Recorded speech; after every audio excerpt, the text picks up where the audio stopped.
Chapter 1. I'm a good person. It's weird. Everyone knows that I'm a good person, a law-abiding citizen.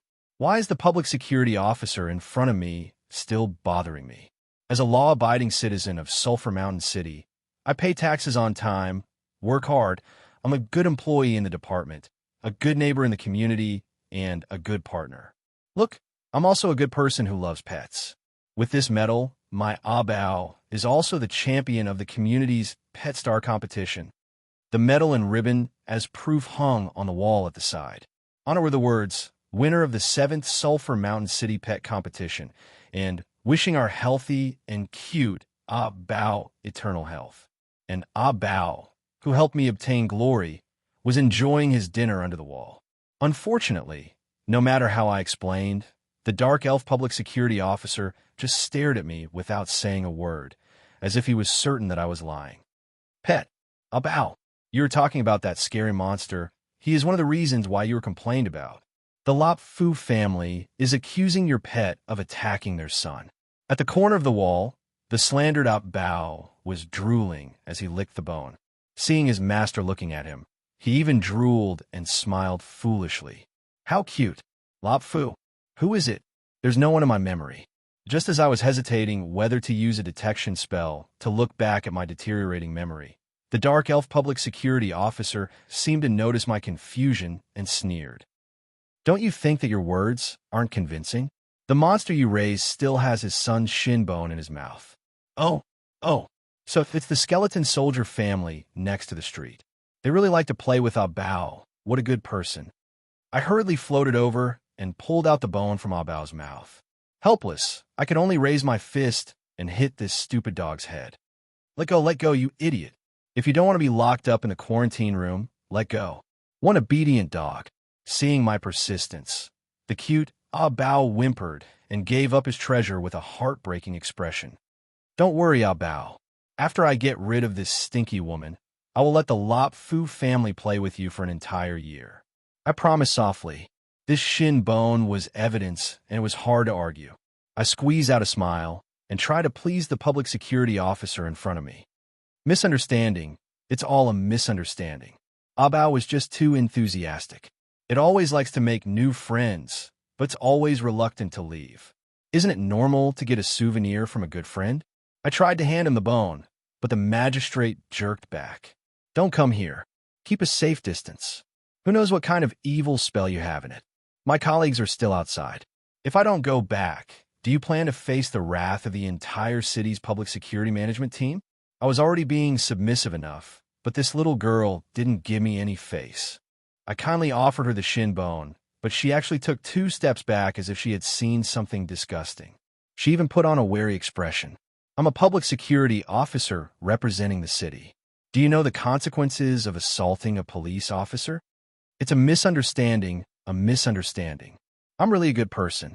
Sighing inwardly at the dark elf's sensitivity and vigilance towards magic, I could only quietly disperse the hypnosis and venomous snake curse in my tibia, allowing the malicious magic to silently disperse. I don't care if you're a good person or not. According to Sulphur Mountain City's public security regulations, the compensation of 50 gold coins and an apology cannot be missed. The deadline is 3 days. That girl, after throwing down those harsh words, took back the shin bone and actually turned to leave. If you don't want me to look for you again, remember to report to the town security within 3 days. Closing the door, my face turned ugly. Smelly girl, be careful that you don't get knocked up and sold to the slave market.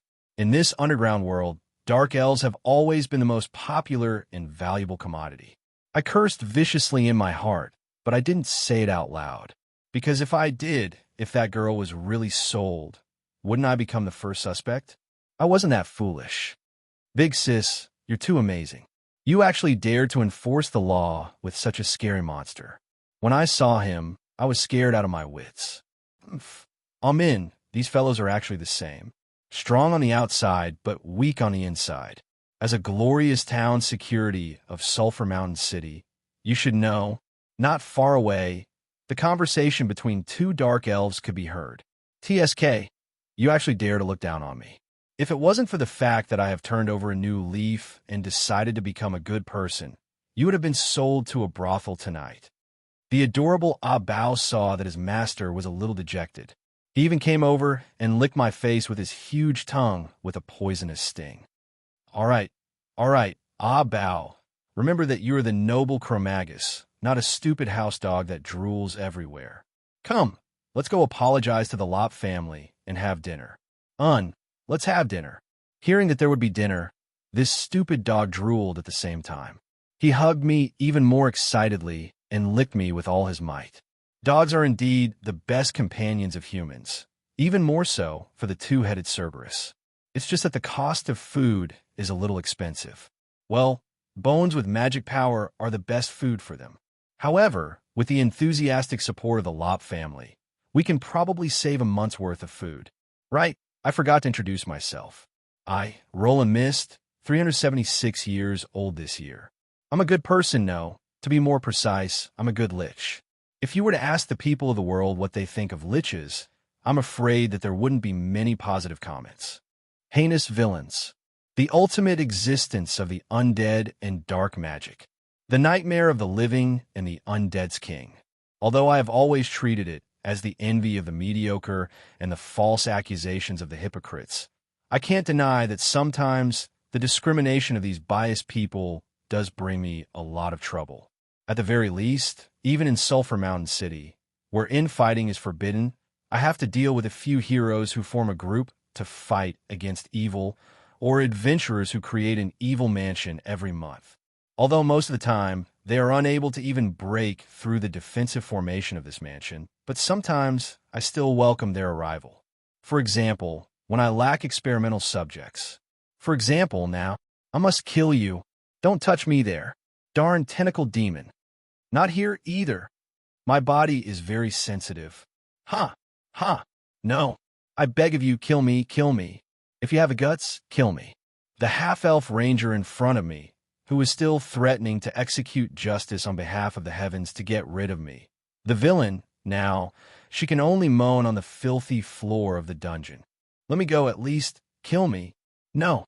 After many times of accumulation, she finally reaches the peak. After an intense moan, she, who has reached a certain climax, first tightens her body. The next second, she weakly collapses onto the ground. Those eyes, which were originally filled with hatred, even though they have lost their focus, are still instinctively staring at me. Those lifeless eyes, after a long time, are filled with hatred again. Io, don't look at me like that. Getting too excited isn't good for your body. Bastard. Is it because there are too few curses in the elf language, or did your language teacher die too early? The same words aren't enough to excite me. Scoundrel. The few days of imprisonment and torture have worn down the female ranger's willpower. However, the high elf's head that was always held high and her pride hasn't been erased. Even though she has overexerted her stamina, the golden-haired ranger is still cursing me. All right, I have rested enough. Let's try again in the next round. Asterisk clack. Asterisk with a snap of my fingers, countless black tentacles start moving again. These tamed monsters summoned by the Pink Book can no longer suppress their desire to get close to the female. No, I beg you, let me go. But how can my tamed monsters listen to the pleas of a prisoner? I'm ticklish. Yes, it's just tickling. I'm a good person. I won't do anything that is fated to be seduced. It's not up to you. Tentacles focus on the ticklish flesh on her waist and neck. That is her weakness. Hee. Let me go, you bastard. As expected of the punishment that the female ranger fears the most. Very quickly, under the countless tentacles, she rolls on the ground in laughter. Serves you right. Who told you to barge into my house without permission? This is an obvious crime. If I don't teach you a lesson, everyone will think that I am a pushover. Of course, I won't say anything that harms others without benefiting myself. How can I waste my mana just to punish her? I beg you. I admit defeat. I surrender. I will agree to any condition. There's no need for that. You being hung like this is already a contribution to me. Looking at the slowly increasing number on my interface, I can't help but sigh. Sigh. It's already been 3 days, and I only got 2 evil points. How long will it take for me to accumulate 100,000 evil points to revive my physical body? Thinking about the blissful sexual life that everyone yearned for, I look down at my physical body that is only left with bones. Very quickly, I look at the unlucky prisoners in the prison. Punishing evil is also promoting good, for the sake of evil points. No, for the sake of justice, for the sake of our blissful sexual life. No, for the sake of becoming a good person. Your suffering is my wealth. Accept your fate. Inside the cages, there are all kinds of prisoners. There are Taurens, elves, and most of them are humans. Let me out. I am not guilty. Don't come over. Cries of agony and pleas for mercy rise and fall, but the Lich ignores them. If they scream too much, the skeleton soldiers guarding the cage will whip them to shut them up. Roar, human, rapist. He has committed 6 crimes and has been arrested 3 times. However, because he has a good older brother who is the boss of a gang in the docks, the victims are too intimidated to report the crime. In the end, the Supreme Court of Sulphur Mountain City released him twice due to lack of evidence. However, at this moment, this young master of the gang is the one who is crying out the most miserably. Since you like to mate so much, I'll let you mate as much as you want. Thus, I found a few 3-meter-tall ogres to play with him every day. However, they're all male, and they're even thicker than a human's calf.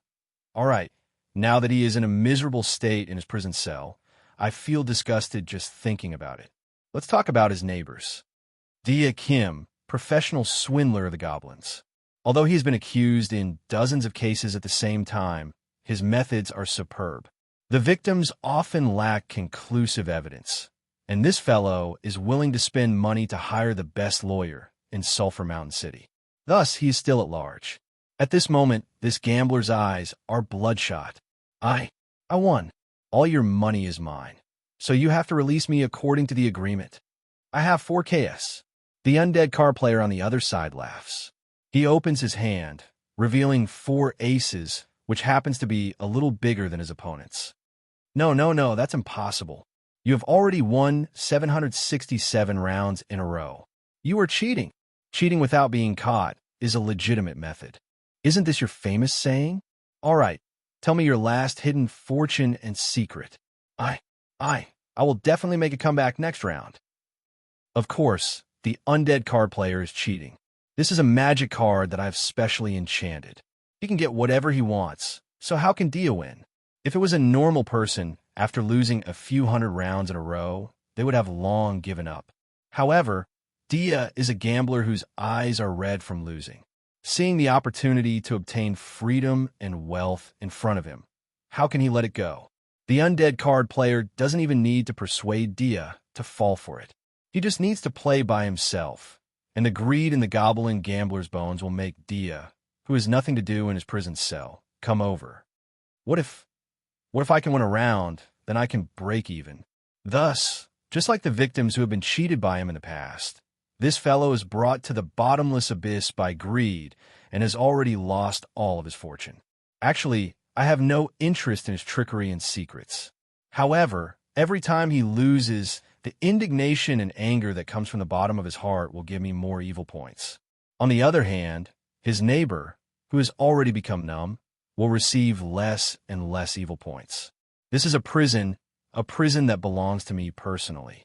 Most of the prisoners here are bastards who, due to certain reasons, the officials of Sulphur Mountain City are unable to punish, but their crimes are unforgivable. My unreliable system can obtain strength from the pain and misfortune of others. In order to be a good person, I can only helplessly choose the path of getting rid of evil and doing good. Thus, through certain connections, I bring these bastards here to serve as food for my evil Lich system. The treatment of the hero who charged into hell alone can be considered to be the best. In any case, she only smashed a few flower vases and scattered a few skeleton gardeners. After teasing her for a few days, she will be thrown out. As for the rest, they are all trash worthy of the death penalty. Thus, I will let them enjoy what they have done to others or rather, suffer the consequences of their own actions. For example, I will let rapists taste what it feels like to be raped, swindlers taste what it feels like to be cheated until they go bankrupt, robbers and burglars taste what it feels like to have everything stolen, and unscrupulous merchants who maliciously hoard goods and create famine will taste what it feels like to sleep on a mountain of gold, but not be able to buy a single piece of bread. Lunatic, you lunatic, I beg of you, let me go. Harming others without benefiting oneself is so meaningless. Their pain will be turned into my strength through the nameless system, turning into the cornerstone of my revival. I am not crazy. You're the one who is crazy. Crazy Lich, I beg of you, let me go. I am willing to do anything. Crazy Lich. Indeed, there are many who say that I have long gone crazy, but the first one to say it was that person. I stroked my chin with my knuckles and carefully recalled. When exactly did I start going crazy? Was it when I was a judge who insisted on fairness and justice in my previous life, when I was stripped of my position by illegal officials, and finally pushed aside to the point where I couldn't even work as a lawyer? Was it when I reincarnated into this world with that strange system, thinking that I am the main character of destiny, and swore to make my people and family happier, only to realize that the cruel fate cannot be reversed, and step by step, I lost my country, family, and all my loved ones? Was it when I swore to take revenge on the gods and the deceiver, and formed an army of the undead with my broken body, only to realize that on the path of revenge, behind me is already a pile of corpses and ruins, and that I have become like the deceiver and the ambitious, constantly creating disasters and tragedies under the pretext of righteous schemes? Perhaps, from the very beginning, I, who has the memories of two lives, have already gone crazy after discovering the truth of the world. Chapter 2. Legend has it that every transcender who breaks through the boundaries of time and space will receive a gift from the world. Yep, it's commonly known as the essential cheat of any transcender. The evil Lich system. That's my cheating cheat. In the past, it didn't go by this name. It had a good name like the Radiant Knight King training system. But unfortunately, after I abandoned my identity as a holy knight and started learning dark magic, it changed to this name.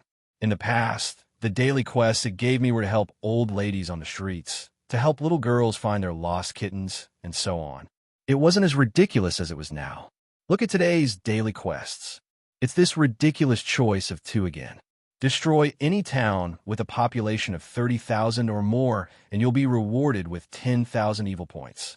Snatch 3 children's lollipops, and you'll be rewarded with 1 evil point. If you don't complete both, then 2 evil points will be deducted. Pooey, do you think I'm an idiot? If I really destroy a town, I guarantee that an entire epic Holy Knight team will spawn to hunt me down. At that time, I'll be able to earn a lot, but I won't have any money to spend. I casually took a lollipop from a passing Tauren Lowly and watched as the crying little girl was dragged away by her mother. Just as I put the lollipop into my mouth, I heard the crisp sound of the lollipop hitting against a bone.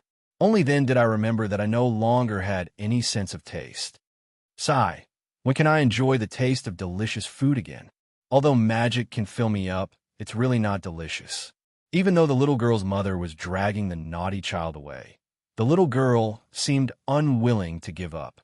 She stared at me with her big, watery eyes, as though she had discovered that I couldn't eat any food and was hoping for something. Did she think that the passing Lich uncle was just playing a prank? He would immediately return the lollipop to her.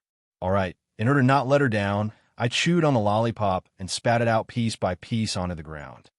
Woo-woo, Mom, strange uncle stole my lollipop. Don't look, hurry up and leave. Thus, as expected, I received a melodious cry. At that moment, my mood became much better, because I thought of a certain naughty child who was out of control. Do undead not have human rights? Ancient magic scrolls were used as drawing paper, dragon blood ink was used as paint, alchemy potions that I painstakingly created became soda, and even my ribs were secretly taken off to be used as jigsaw puzzles. I only slept for 2 hours, and the laboratory was turned into ruins. The naughty child's destructive power is too terrifying. Sigh, when can I take revenge? Whenever I thought about those unruly children, especially a certain older child who had yet to be tamed, I would gnash my teeth in hatred. Suddenly, I heard a system notification. Ding! Congratulations to the host for making the 100th lowly/show to cry. The reward is 10 evil points. Lollipops that you is that evil of is. Not included in the statistics. Expired fake lowless are evil. Rank, God, I that of one as, that if I made 100, I won one, that I won, that the system. God, that is transcendent. Evil has as that said. Said that. That as evil as has that God. Thus, my eyes lit up as I looked at the little girls and shodas on the street. Oomph. Even if I don't have a transcendent, it is my duty as a good person to teach naughty children some manners, so that everyone can avoid the same misfortune. How should I play it? Right, animate creation, turn the naughty children's toys into disgusting monsters that run around. Magic paint, turn Xiong Haizi's lollipops into a malignant yellow dung color. As a victim of the naughty children, whenever I thought about how I could take revenge for my destroyed magic scrolls and precious books, bad ideas started popping up one after another. No, that's not good enough. Turn the pillow covers into man-eating monsters, so that naughty children will be afraid of pillows. Right, there's also Avalon's black tentacles, so that you can enjoy an itchy hell. Right, aren't naughty children afraid of ghosts? Hee, it's time to rebuild the undead army. Awaken my undead calamity. That day, I finally found out that there were less than 200 naughty children on this street.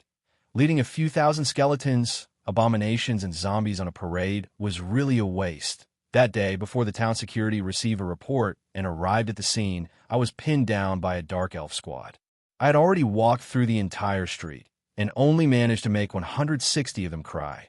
When the town security found out that the reason why I summoned the undead army was to take revenge on the naughty children, the looks of disdain on the faces of the town security became a new black history for me.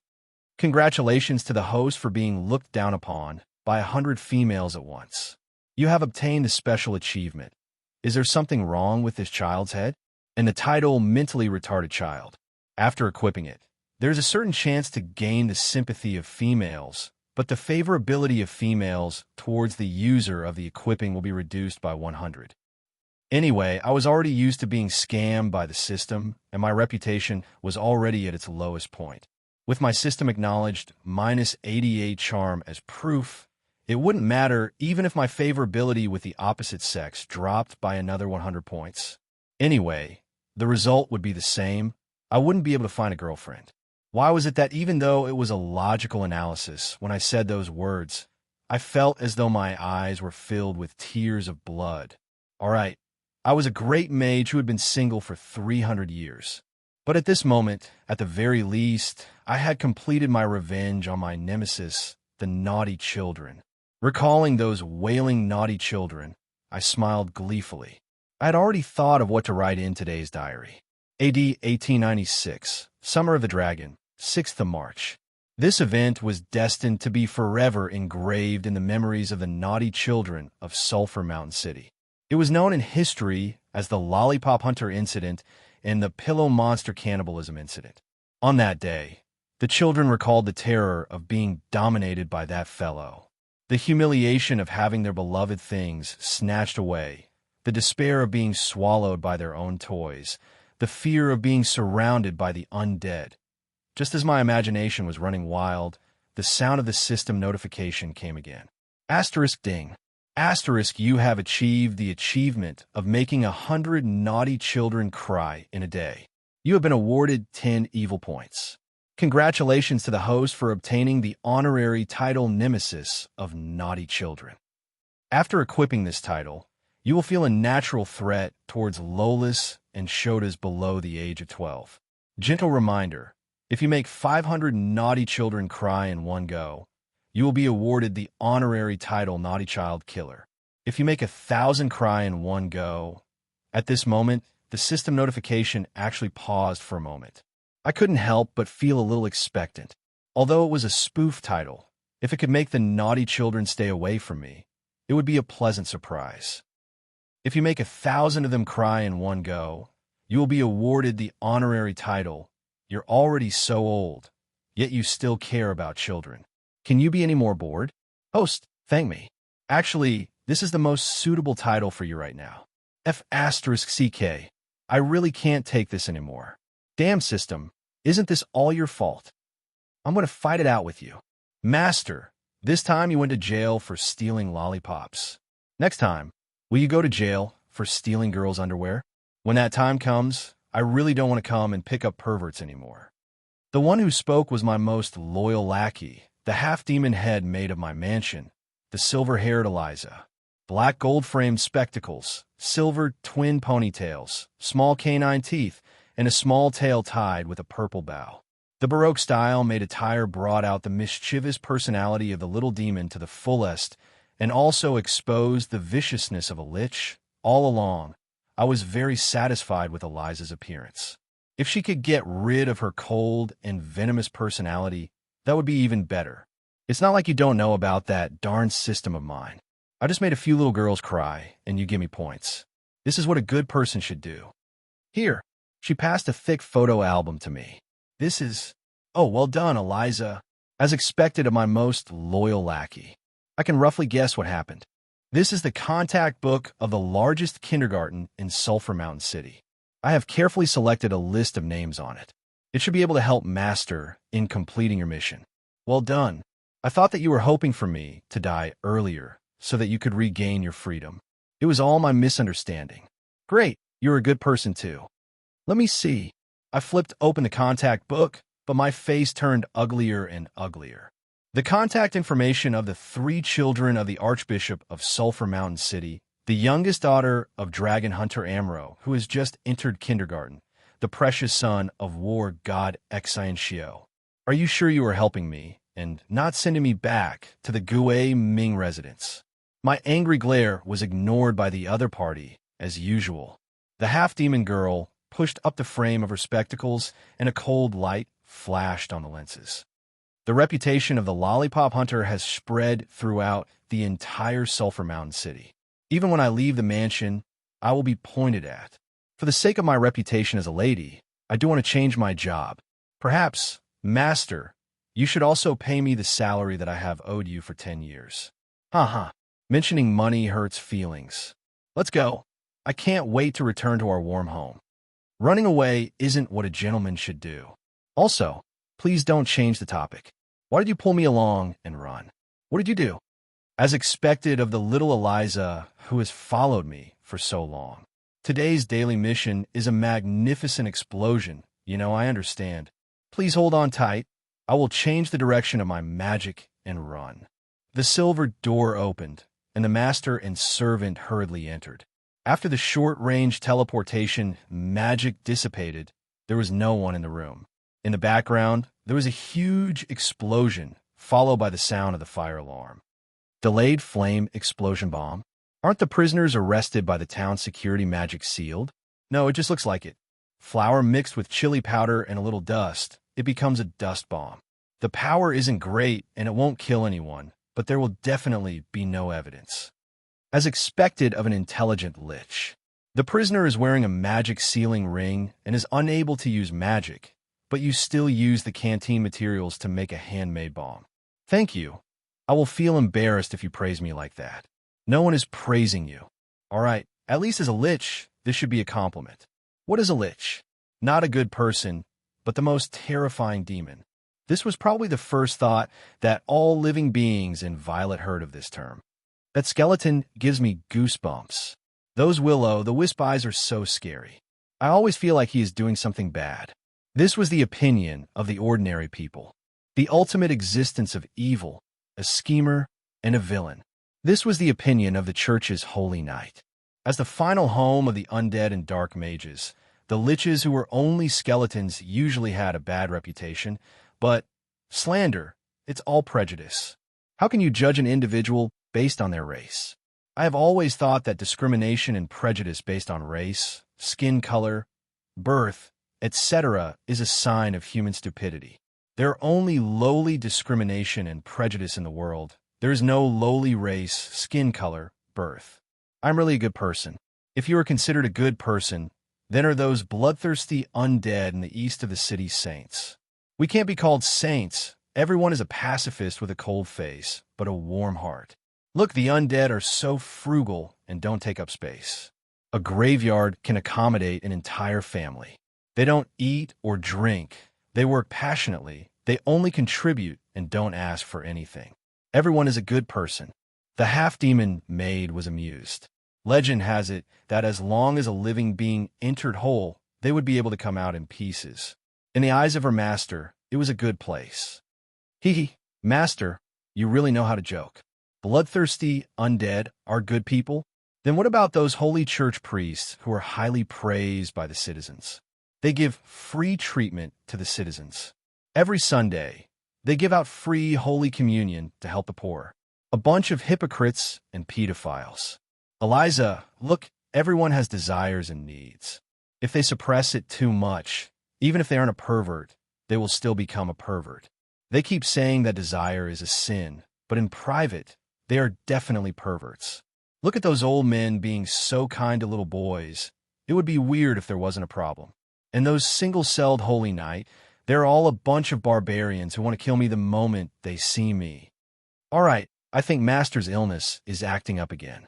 The calamity of Varen in the Sulphur Mountain Range, the ancient red dragon that destroyed an empire all by itself, is probably just a docile little cutie in Master's eyes. No, little Red hasn't been paying attention to her diet recently. She is a little too fat. If she were to lose another 20 to 30 tons of weight, lose her stomach and show off her curves, she would be even cuter. What happened to our famous Sulphur Mountain City Dark Elf Town security squad that protects the peace and is good at helping others? You should be very familiar with them. I have already gone to fetch you 5 times in these 2 months. You can go and ask the unlucky stall owners who were suppressed by them. My opinion is basically the same as theirs. Hooey, a bunch of crazy bitches. Our Gentleman's Freedom Alliance is their natural enemy.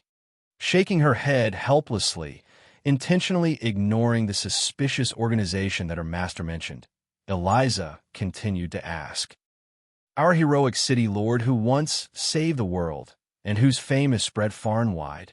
He raised the banner of equality for all races and forcefully built Sulphur Mountain City in the chaotic underground world, allowing the chaotic underground world to have a pure land. Chinibu, a severe Chinibu patient who has been suffering from Chinibu for hundreds of years. What era is it now? Still playing the old story of a hero fighting the Demon King to save the world, serves him right to be single for the rest of his life. You really dare to say it. Both of his weddings were messed up by you, and now people are saying that he is destined to be lonely. His birth is the bane of his parents. He is the bane of his brothers, and his marriage is the bane of his wife. Despite his good qualities and good looks, no girl in Sulphur Mountain City dares to accept his proposal. I didn't do it on purpose. Is there a need to hold a grudge for so long? You didn't do it on purpose? You did it on purpose, didn't you? Let's not talk about the fact that you were the one who told me to spread the rumor of the cursed Lone Star. Do you know how many girls were scared to tears when you played Undead Calamity and Ghost Parade at someone else's wedding? Aren't I just adding excitement to his wedding? Seeing that the old bachelor finally got married, everyone was too happy and started a ghost parade. Who knew that the bride would be so frightened that she actually peed on the spot? Although I said that I didn't do it on purpose, I was secretly very pleased. I haven't even revived and obtained a physical body, so how can I let you enjoy a comfortable sex life? Master, every time you are pleased, you would cross your arms and stomp your feet. Now, your evil intentions are overflowing. All right, let's not talk about your great achievements anymore. What about your Lich brethren in the undead city of Shiloh? Those fellows are on the wanted list in every country, and if any one of them gets out, the world will descend into chaos. Actually, everyone has some misunderstandings about us. Life and death are one and the same. Isn't the reason why we study the mysteries of life so that the people of the world can live better? Actually, we are quite skilled at healing. In terms of curative effects and side effects, we are much better than priests' holy light.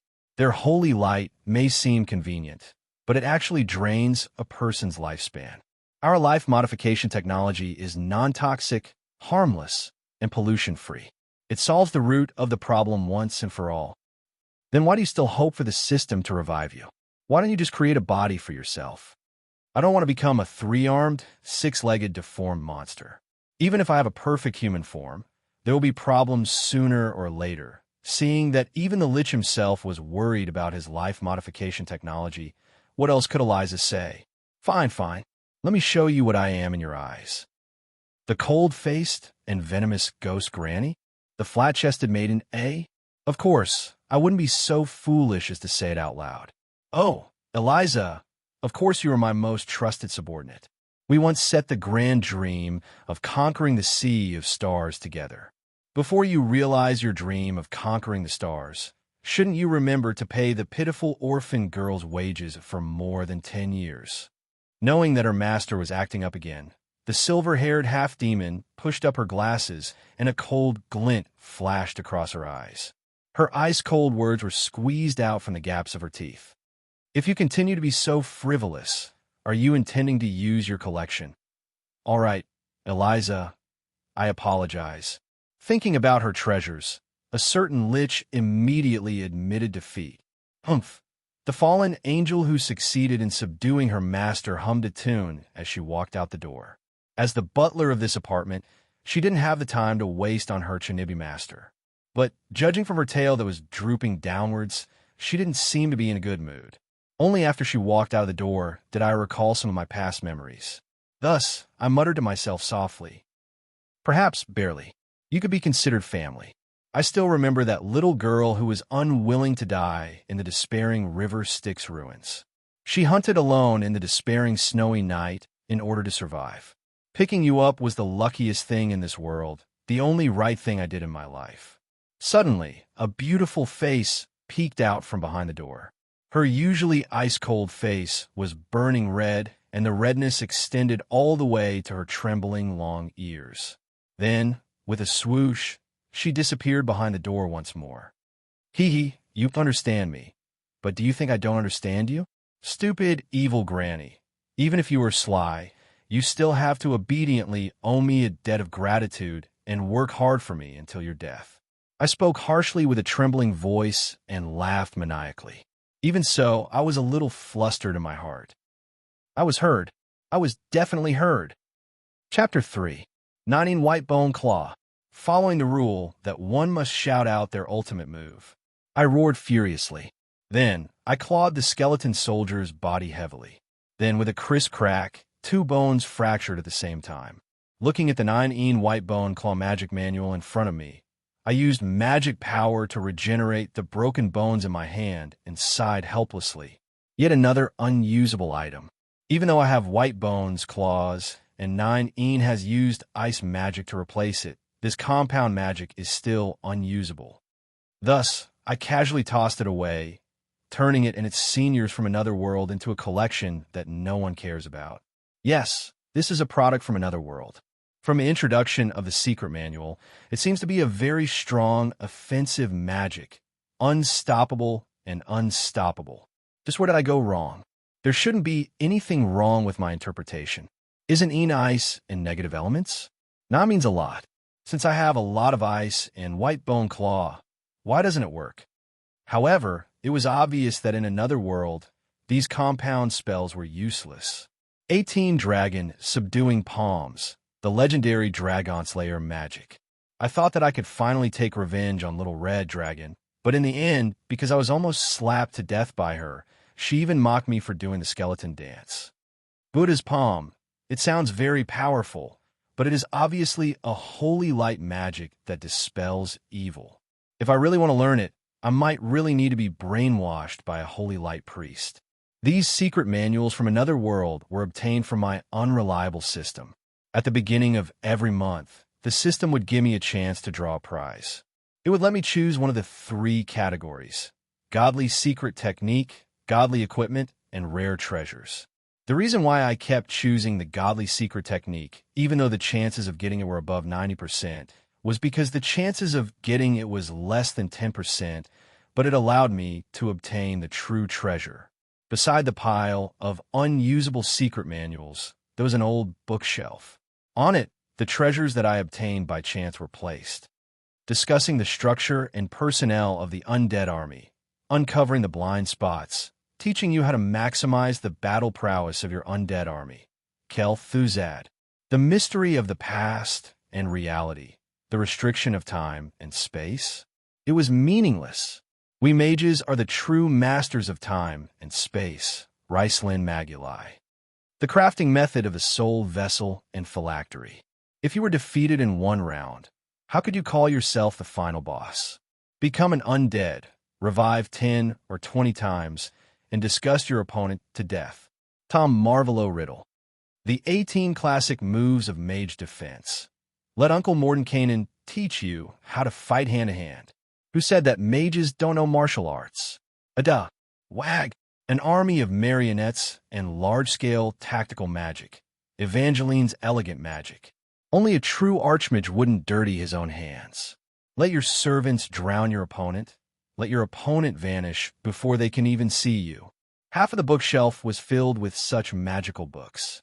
These magical secrets and knowledge from another world were treasures that I viewed as more important than my own life.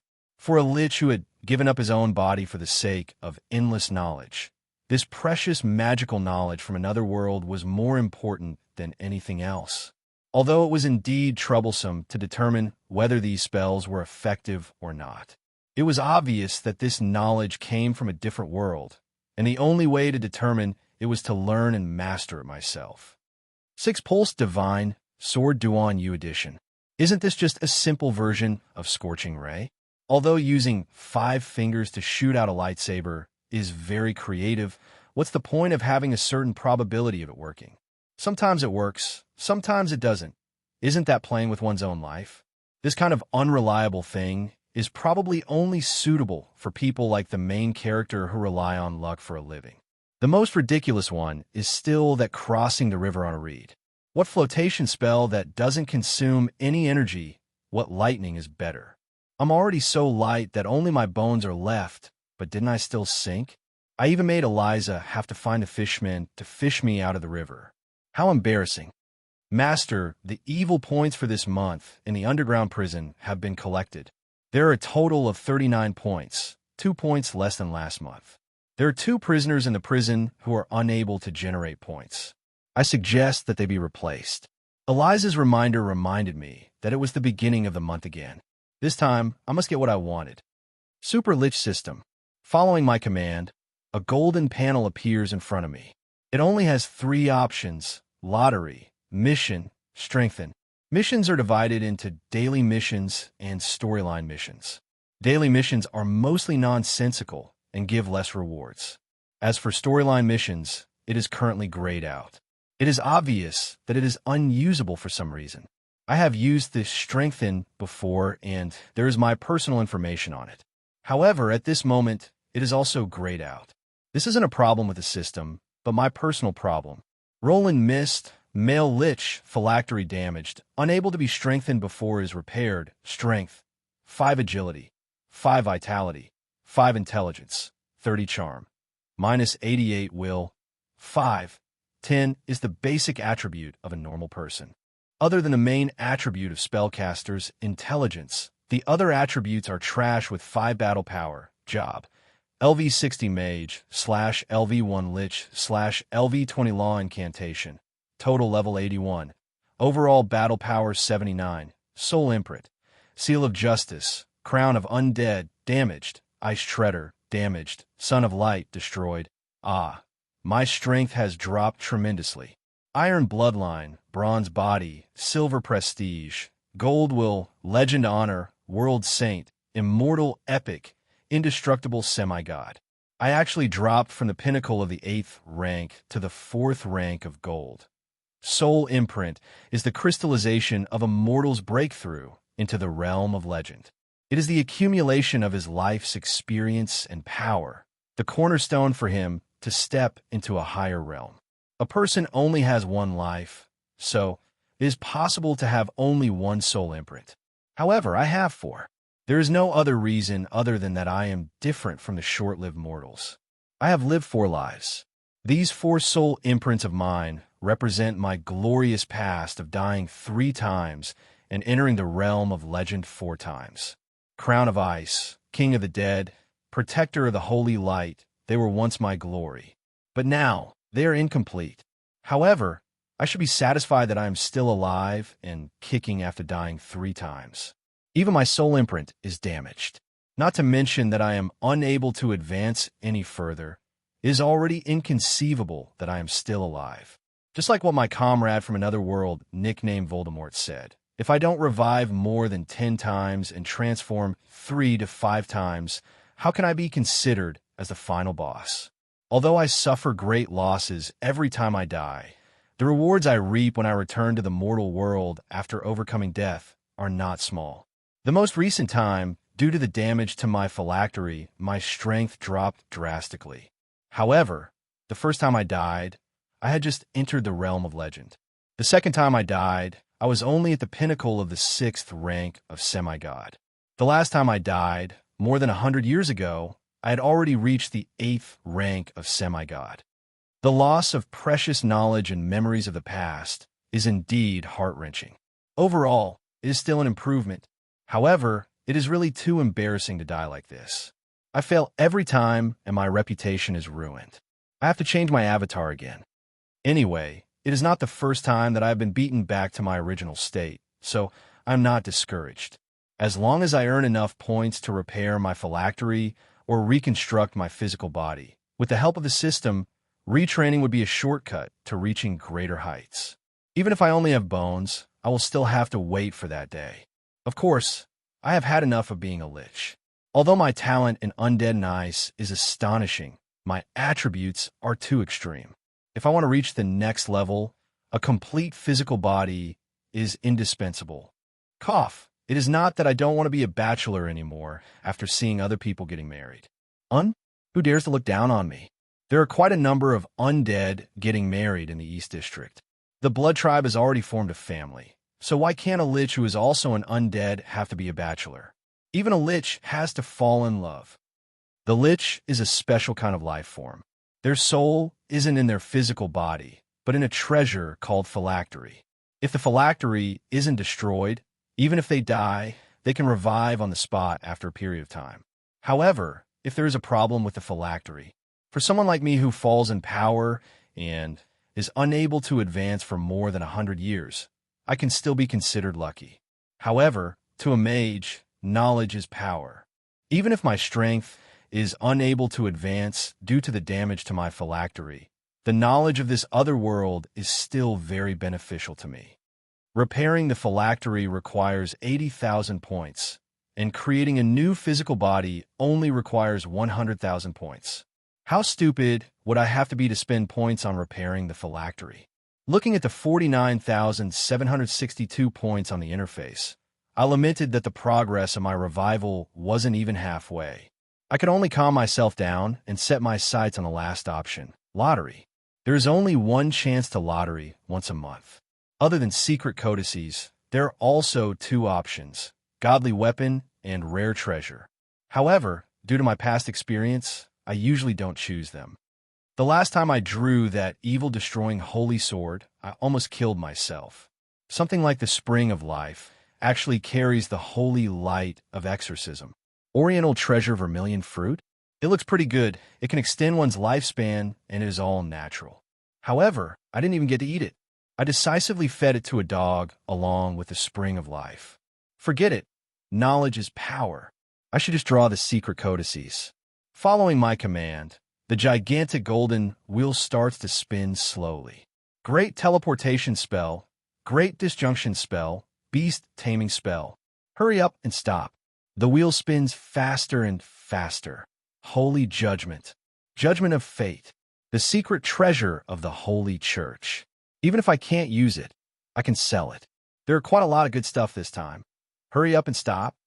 The wheel spins faster and faster. FFF Guild Fire Magic Barbecue Manual. Just the name alone seems to suit me. Hurry up and stop. All right, I can no longer see the picture on it clearly. Every time I draw, this is the most depressing part. The treasures flow past my eyes, but the wheel doesn't stop. However, There was only one chance a month, and it was very unsatisfying to close his eyes and wait. Finally, after more than 10 unbearable seconds passed, and after a series of precious secret manuals flowed past, the cruel roulette finally stopped. Sunflower Manual, let Big Sister Dongfang teach you how to embroider. What is this? Even the needle technique of embroidery can become a secret manual? Even so, I still have a sliver of hope. Didn't they say that there are many experts and eccentric people since ancient times? Perhaps that tailor is also a legendary level expert. But very quickly, the cruel reality gives me a heavy blow.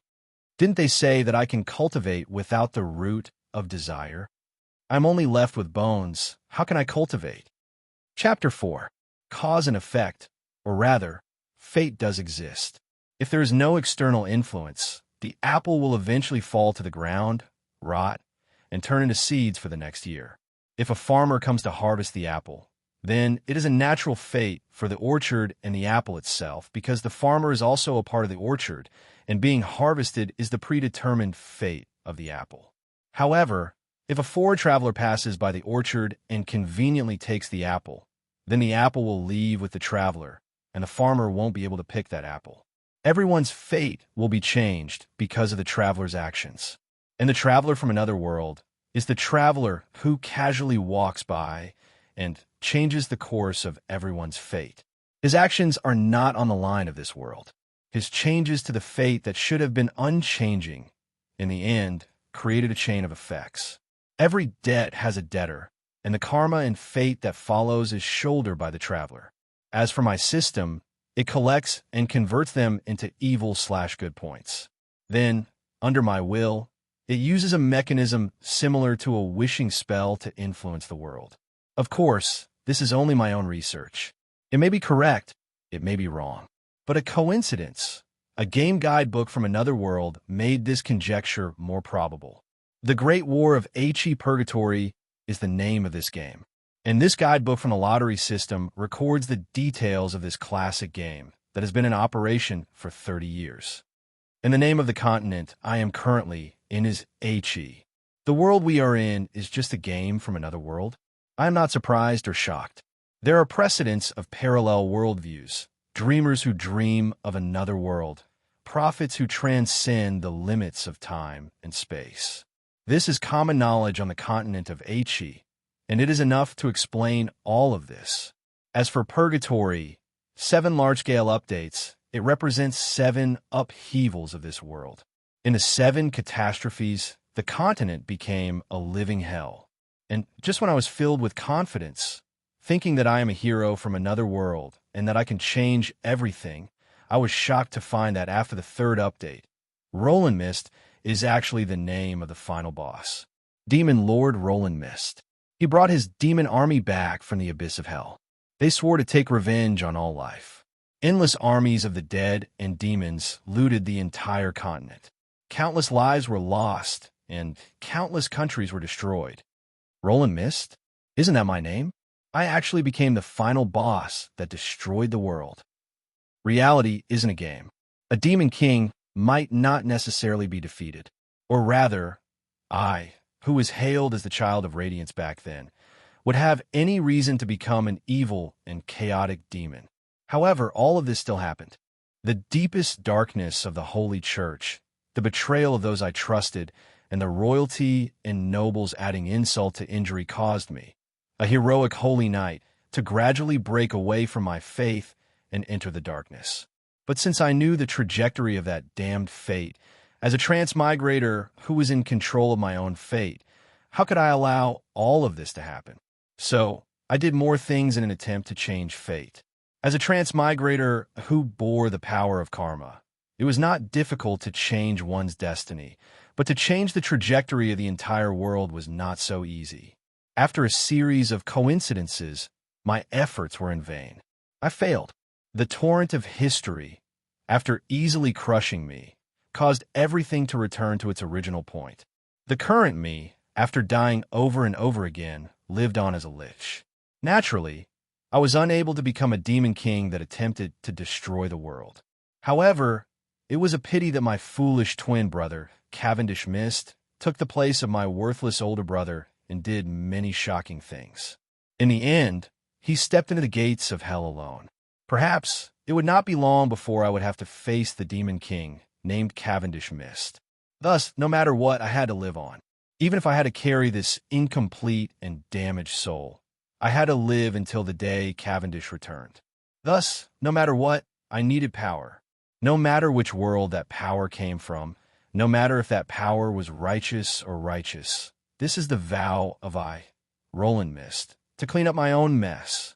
Thus, even if I have to dirty my hands, even if I have to resort to unscrupulous means, I have to obtain enough evil points to revive myself, increase my power, and properly deal with that foolish brother of mine. Lord Lich, sorry to interrupt you. May I know if this has anything to do with the current situation? Before you get too excited, please return to reality and look behind you. Just as I was getting emotional, my companion beside me poured a bucket of cold water on me. I turned around to look. Those dark elf ladies were already closing in. Their eyes were bloodshot from not sleeping for the entire night. Their originally charming oval faces were twisted with hatred. Looking at their extremely hateful gazes, it seemed that this was not the time to be reasonable. Don't run, you bastards. I will definitely tear you apart alive. Hee. Leave that bone to me. Leave it to me. My dowry, after 30 years of hard work, is all gone in one night. Momo, I have already bought kelp and chili. Tonight, I want to eat pork ribs soup. The pork ribs in front. Did you hear that? You are the main dish today. Stop right there, Momo. Looks like the hatred from yesterday's explosion was not small. I would be a fool not to run. Thus, I cast a levitation spell on myself and secretly increased my pace. This time, the stakes were rather high.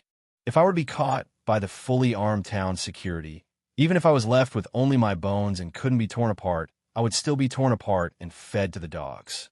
However, I wasn't the only one being chased. BR brothers, why are they chasing you as well? Are you selling fake goods again? The BR brothers were famous for being unscrupulous merchants among the greedy goblins. As long as you paid, they would sell contraband goods, fake goods, and anything else. Furthermore, in order to save money and avoid taxes, they didn't even apply for a business license. Of course, such illegal merchants had at least been attacked by the town security many times.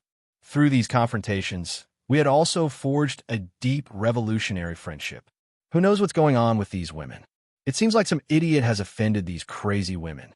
Since yesterday afternoon, they've been conducting a manhunt of the entire city, saying things like, for the sake of the law, strike down the criminals severely and swiftly, strike down illegal merchants and perverts, return Sulphur Mountain City to its beautiful blue sky. Pooey.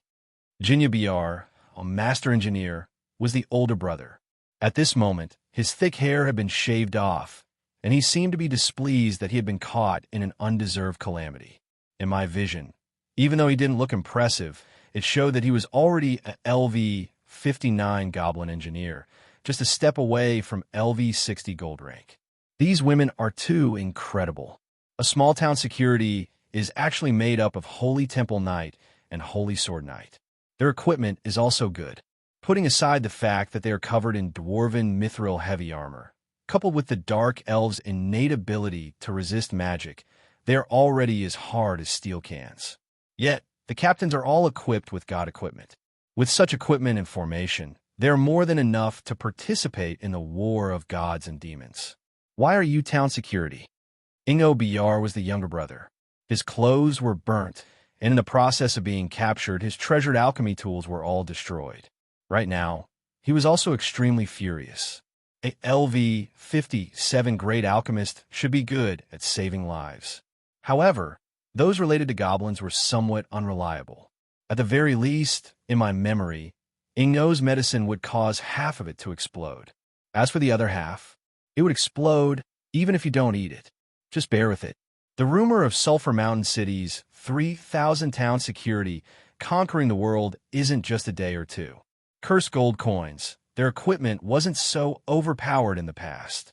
Just wait until I find out who it was that cut off my brother's escape route and sold them such amazing equipment for a small profit. I will definitely make sure that he can't survive in Sulphur Mountain City anymore. Who else? Other than the big, orange-headed dwarf from the brothel. Other than him, a blacksmith master who specializes in armor. Who else can make this level of mithril heavy armor? When I have some free time, I will go and smash his shop. Who asked him to harm our brothers? Thus, I didn't say anything. If my comrades knew that I was the one who bought their sacred swords, that I was the middleman for selling their heavy armor, and that I was the one who let me off by enchanting their heavy armor, it would be impossible for us to be friends anymore. Old bull, what happened to you? Don't they usually not care about you? What happened? Did you commit a crime again recently? Beside me, there was a tall, towering warrior. His square face had a silly smile, and his honest eyes were filled with righteousness and confusion. It seemed like he still didn't know why he was being hunted down. I just asked them for some milk to drink. Their breasts are so big, so they must have quite a lot of milk. Isn't it normal for Taurens to drink milk? Isn't it normal for Taurens who love nature to be naked? Why are they chasing after me? Although his square face looked righteous and his honest voice carried the grievance of being wronged, he was still a pervert. Even though his face was filled with righteousness and confusion, he was still a pervert who loved to run around naked. At this moment, he was still completely naked. His muscular and wild body incited the screams of the women on the roadside. He, too, couldn't stop waving his arms to greet a certain object. The perverted bull demon king is out again. Mom, so scary. I can't get married anymore. Where? Let me see what size toothpick you are waving around so casually. Oh. As expected of Tauren. It's not a toothpick, but a mace. The Tauren in front, stop, let me try. The screams and mysterious voices behind him made him even more pleased. As he ran, he did all kinds of bodybuilding movements, causing all kinds of screams. Even though he was a monster, others might not know, but in my eyes, the Tauren was actually a level 89 legend rank great warrior. Even in Sulphur Mountain City, where experts were as common as the clouds, he could be considered one of the best. But no matter how strong he was still a pervert. Because it was very important, I had to say it twice. Damn it, they actually had silver arrows that had been blessed. Orlas's sacred emperor sword, angel slaying sword, F***K. They actually have dozens of nameless evil swords. Even the luxurious Ottoman Empire wasn't as ridiculous as them. The one running at the front was Lilith Milan, known as the Prince of the Dark Knight. She was famous throughout the city for being passionate but not promiscuous. She was the secret lover or dream lover of countless noble ladies in Sulphur Mountain City. However, even though she valued her elegance as much as her life, she was still in a sorry state. Even a level 72 gold-rank blood tribe swordsman could only be crushed in front of a bunch of iron cans. Yes, it's her, not him. People gave her nicknames: Crazy Wild Lily, Passionate Milan, Moving Obscenity, Female Pervert. Due to being suppressed by the town security, we formed the Free Gentleman Alliance, also known as the Perverted Alliance in the pugilistic world. The Naked Minotaur King, Moving Obscenity, and Explosive Maniac Brothers were our other nicknames. When our comrades were all caught in the Strike Hard and Fast according to the law, Strike Hard campaign, we, the stronger higher-ups of the Alliance, became the last survivors. Crazy Lich with water in his head. Even the weakest Lich is a legend rank. When we get back, we can use Great Disjunction to get rid of those women. If it was 300 years ago, I could still try. Now that my phylactery is damaged, my control over it has decreased. Great Disjunction can be used, but it's not easy to control the target. I won't die, are you sure? Great Disjunction was the trump card of a top-notch mage. Legend has it that it could destroy anyone it caught. However, I had no love for conventional magic, and now that my phylactery was damaged, of course I couldn't use it. But even if I lost, I wouldn't back down. TSK, useless fool. As expected, when I mentioned the danger of losing control, they, who were afraid of death, wouldn't allow me to use it. However, if I were to continue being chased by the town security, my reputation as a good person would go down the drain. Thus, I took action. Oil spell. The instant cast of a one-circle arcane spell created a large layer of slippery oil in front of us. However, as a lich, It was basic to use magic to float. Thus, I floated over. What is the use of a one-circle arcane spell? The weakest of those fellows behind us is at least bronze rank. In the eyes of the displeased Golden Tooth, one-circle arcane spells were meaningless to any warrior with a bit of strength. However, this common sense only applied to normal mages. I was no normal mage. Bam! Just as he finished boasting, Golden Tooth fell to the ground. Then, his legs kept slipping, and he couldn't stand up no matter what. Golden Tooth, you're just good at talking. Look at me. That's not right. I'm so slippery. Right after that, his younger brother Ingo, who had just mocked his elder brother, followed in his footsteps. I can improve it. Not only did I improve it, I created it from scratch. A normal oil spell would only create a smooth grease made from animal fat. However, what I created was a lubricant for machinery from another world. Furthermore, I had also adjusted the friction of the road to ensure that there was zero friction. After my level was locked, I was unable to grasp higher rank spells. Naturally, I put in a lot of effort into improving my current spells.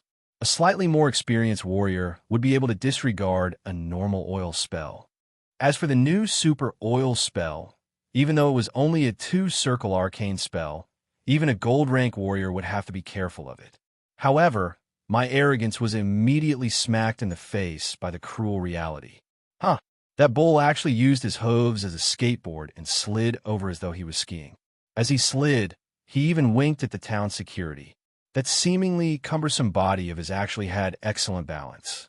Not bad. The mad Lich's head isn't flooded with water even once in a while. As for the cunning female vampire, she jumped onto the back of the stupid cow and hitched a ride with it. Hurry up and leave. Seeing the town security approaching, we ignored the BR brothers who were still rolling around in the oil picking up the soap and sped away. As expected, the group of dark elf knight town security wearing heavy armor fell onto the oil one after another. Damn it, why is it so slippery? The Vice Captain Victoria, who was leading the group, stood up with difficulty. Just as she was about to complain, she slid down once more. Save me. The cries of the BR brothers could be heard. That oxhead was still planning to show off his muscles to save them, but Lilith pulled him along to run. Those fellows are wearing heavy armor. They won't be able to come over. I'm not worried about them. If they realize that they can't escape, you can't have forgotten what the BR brothers are carrying on their bodies, right? Oxhead's reaction was just slow, but he wasn't stupid. He slapped his head and continued running with his head lowered. Boom! The explosion behind us proved that our judgment was absolutely correct. Engineering and alchemy specialize in explosions. If we add the prefix Goblin Engineering in front of it, the chances of an explosion would increase by at least 10 times. Not to mention the BR brothers being driven into a corner, they were carrying too many random things on them. If they were to bump into them a few more times and fall a few more times, they might just explode. Bastard, catch those two idiots. They are running. Hurry up and chase after them. Smoke lingered behind us. The oil created by the grease spell increased the intensity of the fire. However, judging from the curses behind us, such a small-scale explosion could only be considered as a small inconvenience to the mithril heavy armor knight. However, grease spell, grease spell, grease spell. Thus our backs were all smooth. Foolish elves, carry your heavy armor and slowly test your balance skills. Die! Following a shout, I realized that I was celebrating too early. The one who came from the corner of the street was the leader of the town security, Diana. The sacred sword in her hands, the Silver Avenger, was the one I sold to her previously. We hurriedly turned in another direction, only to see a group of dark elf knight rushing out from another corner of the street. The one leading them was the vice leader of the town security, Jan. Damn it, it's a trap. The three of them converged. We were cornered. Bastard. I thought that you were really a good person, but in the end, all the dresses I just bought were ruined. And my snacks, my cosmetics, and Momo's Mimi. Isn't your Mimi always this small? No, it's my pet kitty Mimi. Also, my chest size is at least bigger than yours. I am a man. Don't you feel embarrassed comparing yourself to me? I'm sorry, little brother. You look too feminine. I really forgot that you are a man. The noisy dark elf knight surrounded us from 3 directions, ignoring the dark elf siblings who were quarreling among themselves. From the looks of it, they were rubbing their fists, ready to strike. This situation was also within my expectations. The most important thing now is I did a somersault, dodging the slash coming from my back. Then, using a levitation spell, I forcefully rose a foot on the spot, dodging the pursuing rapier. Bastard, as expected, you are dragging us down again. How many times have you dragged us down this time? As expected, the ones behind me were the apologetic but merciless old cow and the scolding mad lady vampire. As expected, the most important thing now is to get rid of these 2 idiots who are used to betraying their comrades. They are much more cunning and difficult to deal with than these dark elves. After realizing that I was the one who caused them to be hunted down this time, they would definitely sell me out mercilessly. If I were to be captured and sent to prison, even if the dark elves don't mistreat prisoners, these fellow prisoners would still take good care of me. I definitely can't be captured. Under the encirclement of 2 of the top 10 warriors in Sulphur Mountain City, I dodged awkwardly. The knight by the side was also happy to see the dogs fighting each other. They had already moved their stools over to watch the show. Chance. However, how could these women understand the strong brotherhood that we had forged under oppression? With just a glance, we had already understood each other. Bullhead grabbed me, grabbed Lilith, and threw us out. Bastard. By the time the dark elf knight came to his senses, we had already escaped from the encirclement. The pitiful old cow, despite being the strongest, was pinned to the ground by a group of female knight due to his senseless principle of not hitting women.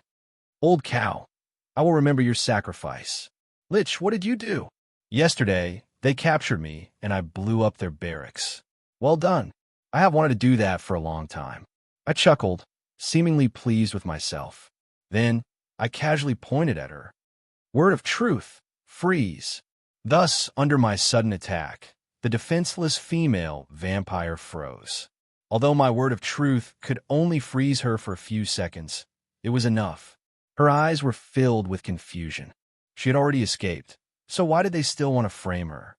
But then, she came to a sudden realization.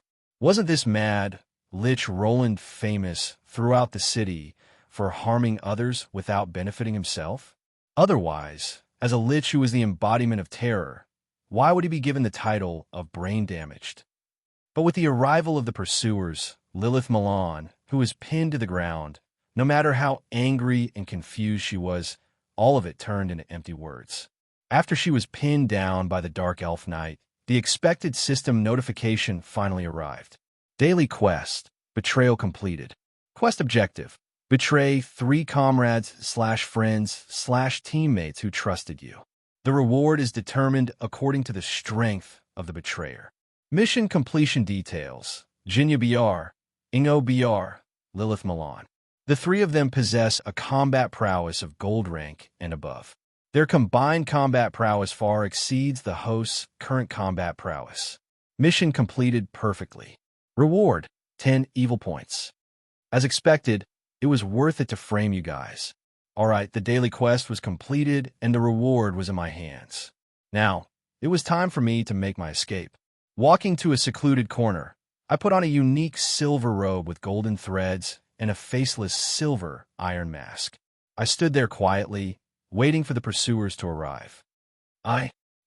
Sorry, my lord. Turning around the corner, the town security who were filled with indignation just a moment ago turned into obedient little girls in front of me. Very quickly, when Diana and the others arrived, their arrogance disappeared. It was as though they had seen their superior. All of them were as quiet as cicadas in winter, not daring to speak. Finally, as the leader, she mustered her courage. Supreme Judge Lord Womians, why are you here? That's right, the Lich Roland Mist, had another identity. I was the highest law enforcer of this city, Supreme Judge Womians. I wasn't their superior, but the superior of their superior's superior. Chapter 5. Luhuang Mountain City is a good place. This is what the entire underground world acknowledges. To explain what kind of place Luhuang Mountain City is, I have to first explain what kind of place the underground world is. The land of exile, this is probably the consensus of all the surface races. The underground world is a hollow area under the He continent. Its surface area is incalculable, and its terrain is so complicated that it is impossible to measure. It is said that there is a tunnel that leads straight to the abyss of hell. At first, there weren't many residents, but as the times changed, it became a gathering place for those who were exiled. The elves had exiled the dark elves, the dwarves had exiled the gray dwarves, the gnomes had exiled the wild gnomes, and nearly 40% of the beastmen had been driven here by other races. Even the powerful dragons had exiled the ferocious red dragons and the cunning black dragons. It was said that there were also volcano giants exiled by the titans. The hegemons of the surface, humans, are no exception. Although they exiled their own kind, their composition is the most complex. Witches, heretics, cultists, wizards, necromancers, revolutionaries, demon worshippers, scientists. It seems that the underground world has become their trash heap. Time passed, and today, the underground world is so complex that it is impossible to calculate. But there is one point that is publicly acknowledged. Here, there is no order. The fist is the biggest. The winner is the king, and the loser is the slave. Even in the chaotic chaos faction, this place is the most chaotic. The underground world has been at war for many years, and the underground city lords have been attacking cities and territories nonstop. They pillage territories, steal food, attack cities, and turn the residents into slaves. Of course, the countries on the surface are similar, but due to the restraint of the Order God's Church and the Kingdom Parliament, peace is the main theme. However, the underground world, the abandoned land of the gods, has never stopped fighting. Those who are able to survive in the chaotic underground world, if placed on the surface, aren't weaklings. Well, using the game guide's explanation, the underground world is a high-level dangerous area opened in the middle of the game. Only players above level 40 are allowed to form parties to enter. Most of the underground cities, due to the complex composition of races, tend to be dominated by a certain race. But Luhuang Mountain City is a little different. This mountain city, located by the Sulphur River, doesn't have a long history. At most, it is only 130 years old. In the eyes of the long-lived races, it is just a flash of light. But they have achieved something that the surrounding underground lords couldn't achieve for thousands of years. There are no wars, no nobles, no oppression. There wasn't even a ruling race here. City Lord Adam Han was once a very famous hero, but as a human, he was a lone city lord. Humans were considered a minority here, and this city didn't even have a ruling class of nobles. And this guy, who was jokingly called a head full of muscles, was even more famous for having no interest in power or territory. Unlike other underground cities, which often have over 10,000 soldiers, Sulphur Mountain City only has a few hundred honor guards and public security troops. The strongest military force is the City Law Enforcement Brigade, which is mainly made up of dark elves, or Town Security Brigade for short. However, their full strength is only 800 people. In the chaotic underground world, hoping for peace and weakness are synonymous. Being backed by the sulfur mine, Sulphur Mountain City's weak defensive capabilities naturally attracted the attacks of the other underground city lords. But after a few battles, there was no longer any need to look elsewhere. The reason? His fist was just hard enough. No army? Actually, there was no need. Ein Mises, the ancient red dragon with the reputation of Varen's calamity, lives in the sulfur mine behind Sulphur Mountain City. This evil dragon, who once destroyed numerous human empires, for some reason, became the guardian beast of this city. Adam Han was one of the most famous heroes of the current generation. He had once slain the undead Emperor Lord Yongya and saved the world. Even in the underground city, he had single-handedly destroyed an underground city of dark elves. There were 40 to 50,000 dark elves there, as well as several 100,000 other species. Adam Han himself was probably the most famous enemy of 10,000. Legend has it that Emperor Lord Yongya is the only semi-god undead emperor in the current era.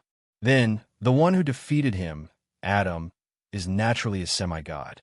Thus, Adam is one of the strongest candidates of the current era. Great Saint Marguerite, with the honorary title Child of Heaven, the great saint who sealed Lord Yonye together with Adam. It is said that she can summon an entire angel army by herself. It is said that the underground lords who once attacked Sulphur Mountain City didn't even get to see the walls of Sulphur Mountain City before they were persuaded to retreat by a head. It is said that as long as the three heads of Sulphur Mountain City exist, Sulphur Mountain City is indestructible.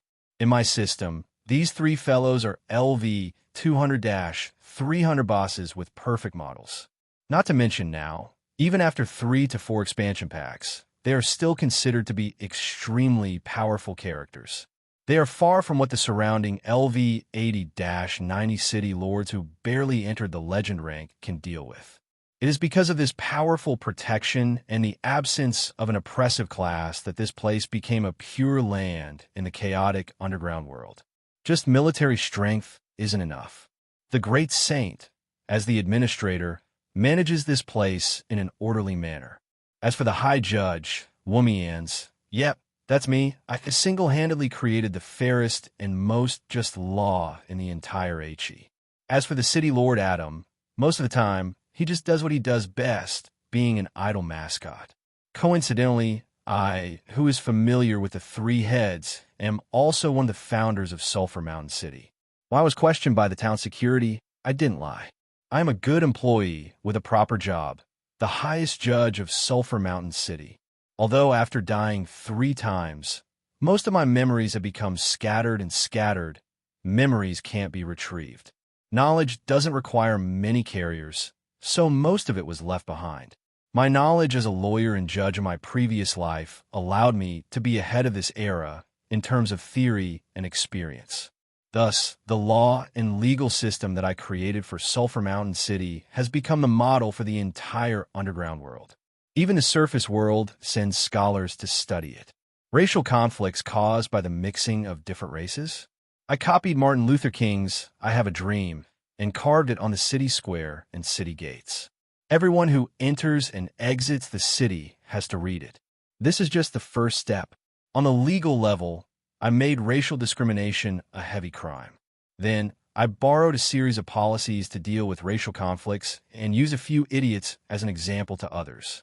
At least on the surface, Sulphur Mountain City has achieved an unbelievable level of racial equality in the entire HE continent. Being interested in sociology, I know that as long as a rule is recognized on the surface and runs for a long time, the people of the world will get used to its existence, and it will become a true law and morality. As an undying undead, what I don't lack the least is time and energy. Through many years of subtle influence, at least in Sulphur Mountain City, everyone has the same subconscious. A relatively harmonious relationship between the different races is the foundation of Sulphur Mountain City's prosperity. The next step is law and order. Murder, robbery, and other serious crimes? In other underground cities, one only needs to pay for killing someone. Many rich merchants and nobles don't even see other races as humans. But here, in this city where there are no nobles, there is no pardon for the death penalty. Thus, under the heavy punishment, law and order have effectively improved. Of course, necessary violence can't be avoided. A strange dark elf knight order that was chased out of their hometown due to their belief in the holy light became the best foundation for law and order. As for me, I have also invested a large amount of resources into it, turning it into the trusted guards of the citizens. Although sometimes I regret it. Due to the town security being too well equipped and powerful, my daily missions have become more and more difficult, and the frequency of me being locked up has also increased. Cough, cough. Let's not talk about how I shot myself in the foot. Let's continue talking about this new era underground city that is the culmination of a transcender's blood and sweat. The most troublesome religious conflict in other regions? Hee, it is indeed difficult to deal with the other cities. Because in the HE continent where true gods exist, their rulers are usually believers of a certain god. After prejudging their stance, how can they maintain fairness? If one side oppresses the other, naturally, there will be endless conflicts. And in this city of the three heads, Red Dragon Ein Mises believes in dollar, City Lord Adam Hahn is a famous non-believer, and Lord Saint believes in knowledge and Adam. Yep, that's right, Lord Saint has been secretly in love with Lord Hero for a very long time, to the point where everyone knows about it, to the point where even Little Red and I can't stand it anymore. That's why we caused 2 huge weddings. Of course, I don't deny that I have my own selfish motives. Other than the evil points that cause a huge mess, seeing Adam's stupid face that is on the verge of tears is what makes me the happiest. All right, I went off topic again. Let's continue talking about our underground city. The beliefs of the 3 heads aren't reliable, and if I were to forcefully say that I do have a belief, it would be something along the lines of, let the sinners get what they deserve, or let the innocent receive the protection of the law in my previous world. Thus, I set up an unimaginable freedom of belief in Sulphur Mountain City. Freedom of belief is the will of the individual. Preaching is allowed in the city, but no religious organization is allowed to use force to force people to believe in their religion. Those who disobey will be banished from Sulphur Mountain City. There are believers of demons, holy light, Mother Earth. There are all kinds of altars and temples, but as long as they use the name of belief to oppress others, they will be punished severely.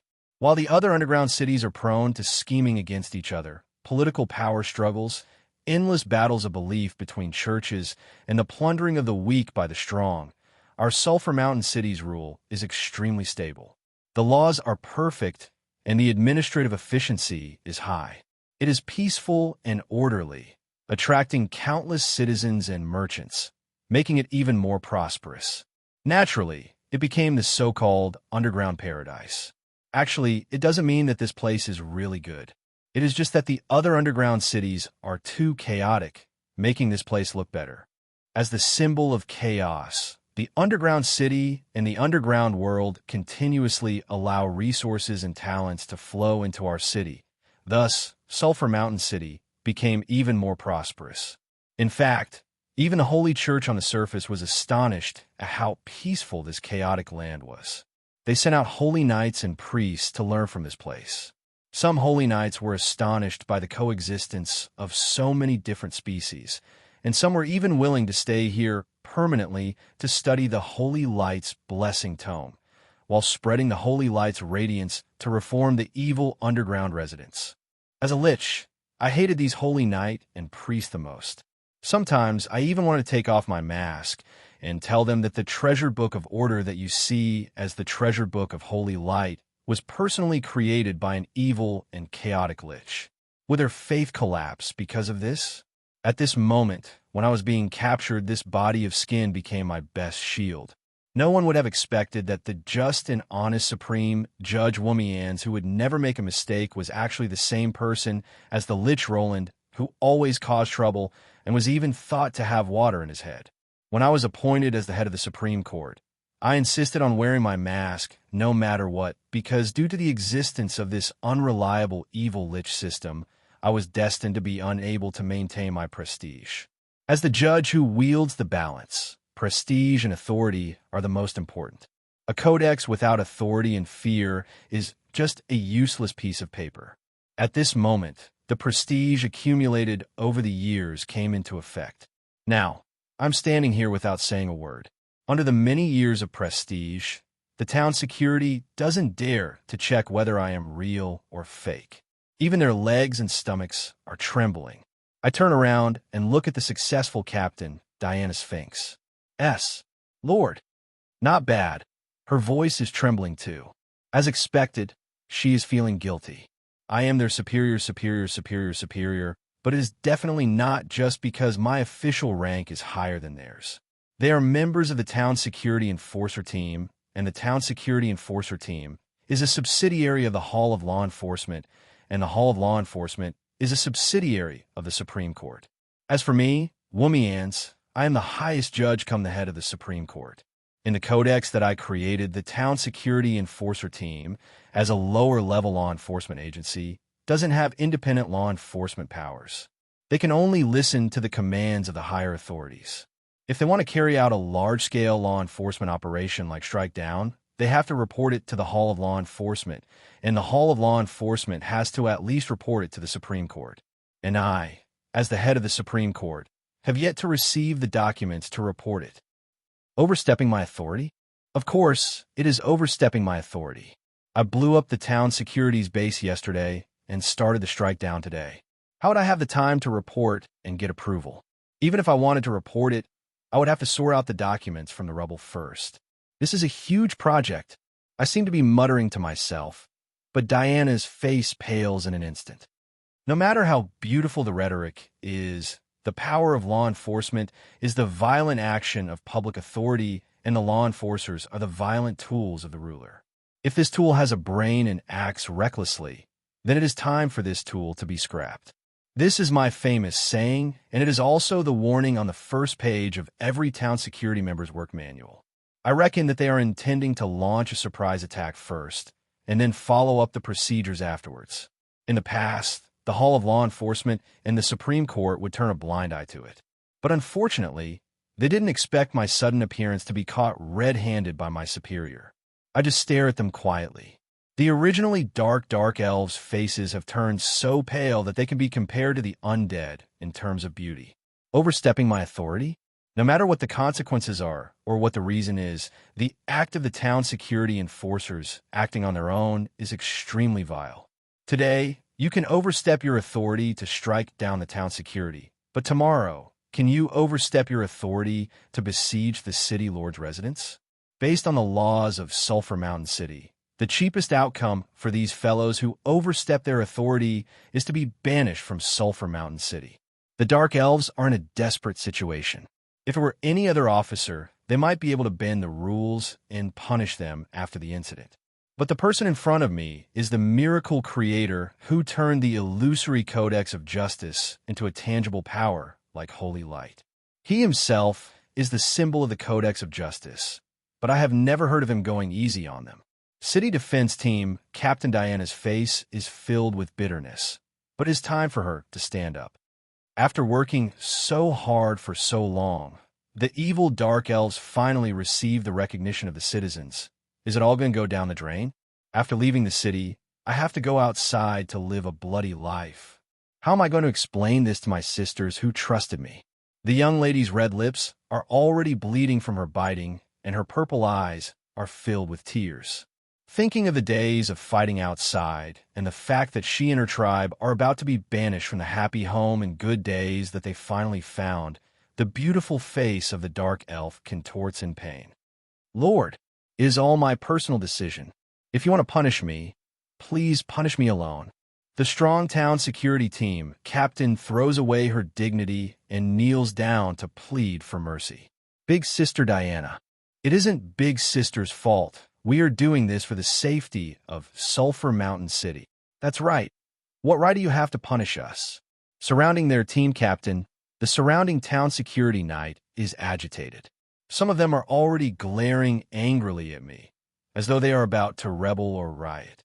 Thus, incantation of law, silence. Following my words, an inexplicable magic comes into effect.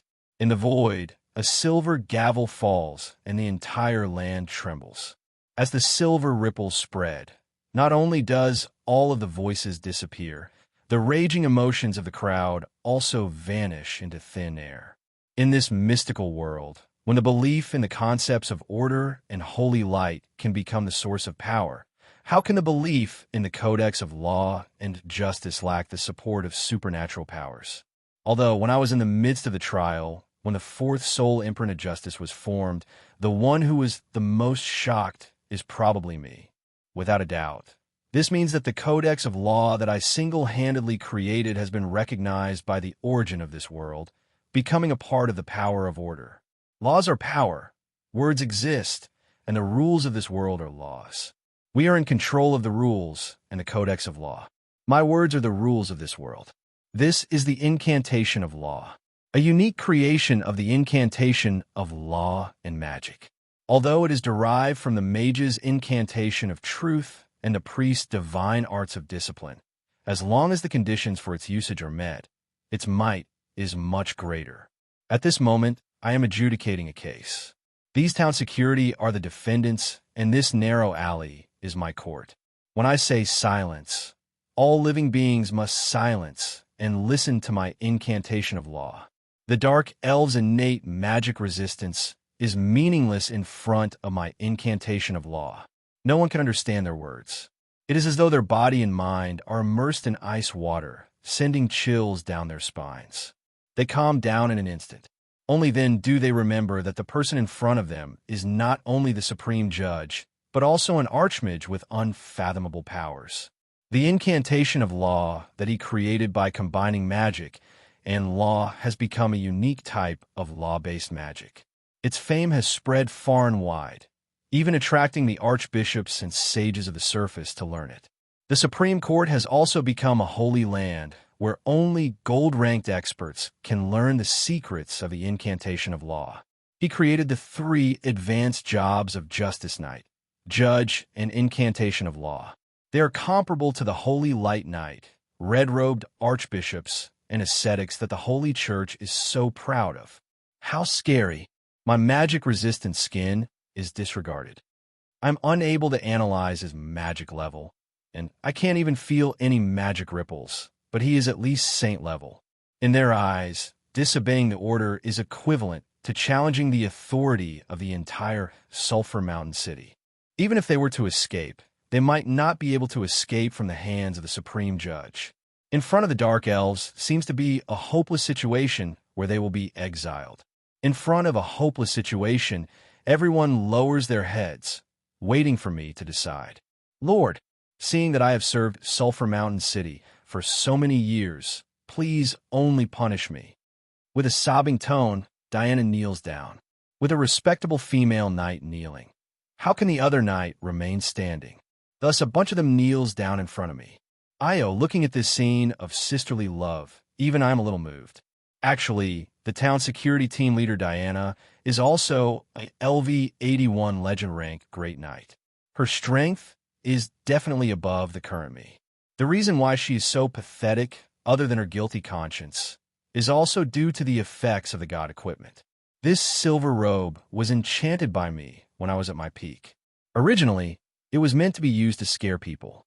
Later on, when I became a judge, I used it to pressure criminals. After comprehending the law incantation, the excellent grade robe that I was wearing back then somehow became a semi-god equipment. Semi-god equipment, dignity of justice, bound, defense, 10 points. Even steel armor only has 5 points of defense. For a cloth armor robe, to be able to reach this level of defense is already ridiculous. Special Effect 1. Self-judgment of a sinner. Causes the sinner to feel guilty and guilty. As time passes, the sinner will fall into a state of fear and helplessness. The heavier the crime, and the more guilt one feels, the better the effect. Those who are innocent will ignore this effect. Special Effect 2, Iron Mask of the Judge. The wearer's charm is fixed at 100. Resistance to charm, detection, and illusory spells plus 20. Special Effect 3, the wearer's conditions are insufficient to activate it. Special Effect 4, the wearer's strength is insufficient to activate it. Weight of the god equipment, Curse Gavel. The wearer must possess the identity of a judge and a law enforcer to carry out their duties impartially. If they were to break the law due to personal reasons and speak nonsense, the robe will turn into an inextinguishable god flame, destroying the wearer's soul and physical body. Please use the authority in your hands cautiously. The moment the gavel falls, it doesn't just decide the rise and fall of an individual, but also the dignity of justice and justice. Womians of the Supreme Court. In the HE continent, equipment of semi-god equipment and above are so troublesome. They have a single but powerful effect, but they also come with troublesome god equipment curses. This robe is just like that. Normal robes don't have the slightest increase in magic effects or intelligence, but it comes with a few extremely powerful effects. The first effect saves me a lot of trouble during the trial. No matter if it is a serial killer or an underworld tycoon, as long as they still have a shred of conscience, in front of me, they're just like a little chicken that huddles up into a ball. The second effect is the same as directly ignoring the investigation of my true identity. As for the god equipment curses that prevent me from breaking the law and being unable to lie, it isn't a big deal to me. Firstly, I am a single person. So how can I break the law due to personal reasons? Taking a step back, if I want to lie, a word game is enough. A lie that could be exposed at any moment would instead fall into the lower class. I never lie, but that doesn't mean that you can understand the true meaning of my words. Don't blame me if you misunderstand it. Even though the semi-god equipment curses are ineffective against me, the might of the curse is still there. Now, the law enforcers who believe in the holy light are overstepping their authority. Under the might of the semi-god equipment, the guilt in their hearts turns into invisible chains and heavy burdens, causing them to be unable to stand up straight. I reckon that just by standing there, the pressure that I am giving them is no less than a dragon's might. Furthermore, the pressure will increase as the trial progresses. However, if I were to continue pressuring them now, I might end up seeing the girls peeing their pants on the streets. That should be enough. If I really push them too far, even a dog will jump over a wall. I don't intend to chase them out of the city. Thus, I turn around and leave behind a sentence. I'm just passing by on the way and didn't see anything. Tomorrow, get your captain to come and settle the paperwork. The moment I finish my sentence, cries of joy and thanks come from behind me. Thank you, Lord. The moment I turn around the corner, the elves have already collapsed onto the ground. Some of them are already hugging each other and crying, celebrating the fact that we have survived the crisis. However, under my mask, I am smiling. Lord Womians might look scary, but he is actually a good person. It was so scary just now. Momo feels like she is about to suffocate. Big Sister Anna, let Momo lean on her. Darn lass, don't touch her. You are so perverted. Go and look for that Lilith Milan. The listening device that I left behind. Cough. The mischievous wind brought their discussions to my ears. Listening to the complaints of my subordinates seriously is the responsibility of a superior. I don't know who is saying bad things about me. What if I get the wrong person? This lass is called Daisy, right? She really knows how to talk. Of course, I am a good person. Thus, my mood becomes much better and I decide to lighten the punishment. However, I immediately know that my mood will worsen. That is because at the corner of the street, my loyal maid Eliza has been waiting for a long time. Master, have you changed your mind? You actually let them off? The law is dead, but humans are alive. Laws that are not flexible or humane will cause the heavens to be angry and the people to resent them sooner or later. Their actions and motives are innocent. It is just that their procedure is illegal. Banishing them would be too much. Watch how I deal with them properly. I will raise my killing mace up high and then lightly drop it down. This is the way of a superior. Learn more. Truth? I twist my mouth in disdain. The venomous-tongued maid, my #1 loyal lackey, ignores my pleasantries and smugness once again. It's so boring to play them to death in one go. Haha, what a great harvest today. Not only did I succeed in my daily mission, I even managed to obtain the town security's weakness and a favor. Ha, little lass, watch how I deal with you tomorrow. You actually dare to steal the food that I, am eating. Of course, I remember that lass named Diana, the evil woman who stole Bao's bone from my hands. Tomorrow, when you report to the Supreme Court, I will let you know what it means for a superior to make things difficult for you, what it means for nonviolent sexual harassment, what it means for the office to be miserable. Chase you out of the city? A dark elf holy knight who worships the holy light is probably the only one in the entire underground world. If so, wouldn't I lose a hard-to-come-by toy and a useful tool? Eliza sighs helplessly. As expected, I really can't have any hope in your conscience. You're really evil. No, I'm a good person. One day, I will turn my evil points into justice points. Then, I will work hard to do good deeds. That way, I can have a good reputation.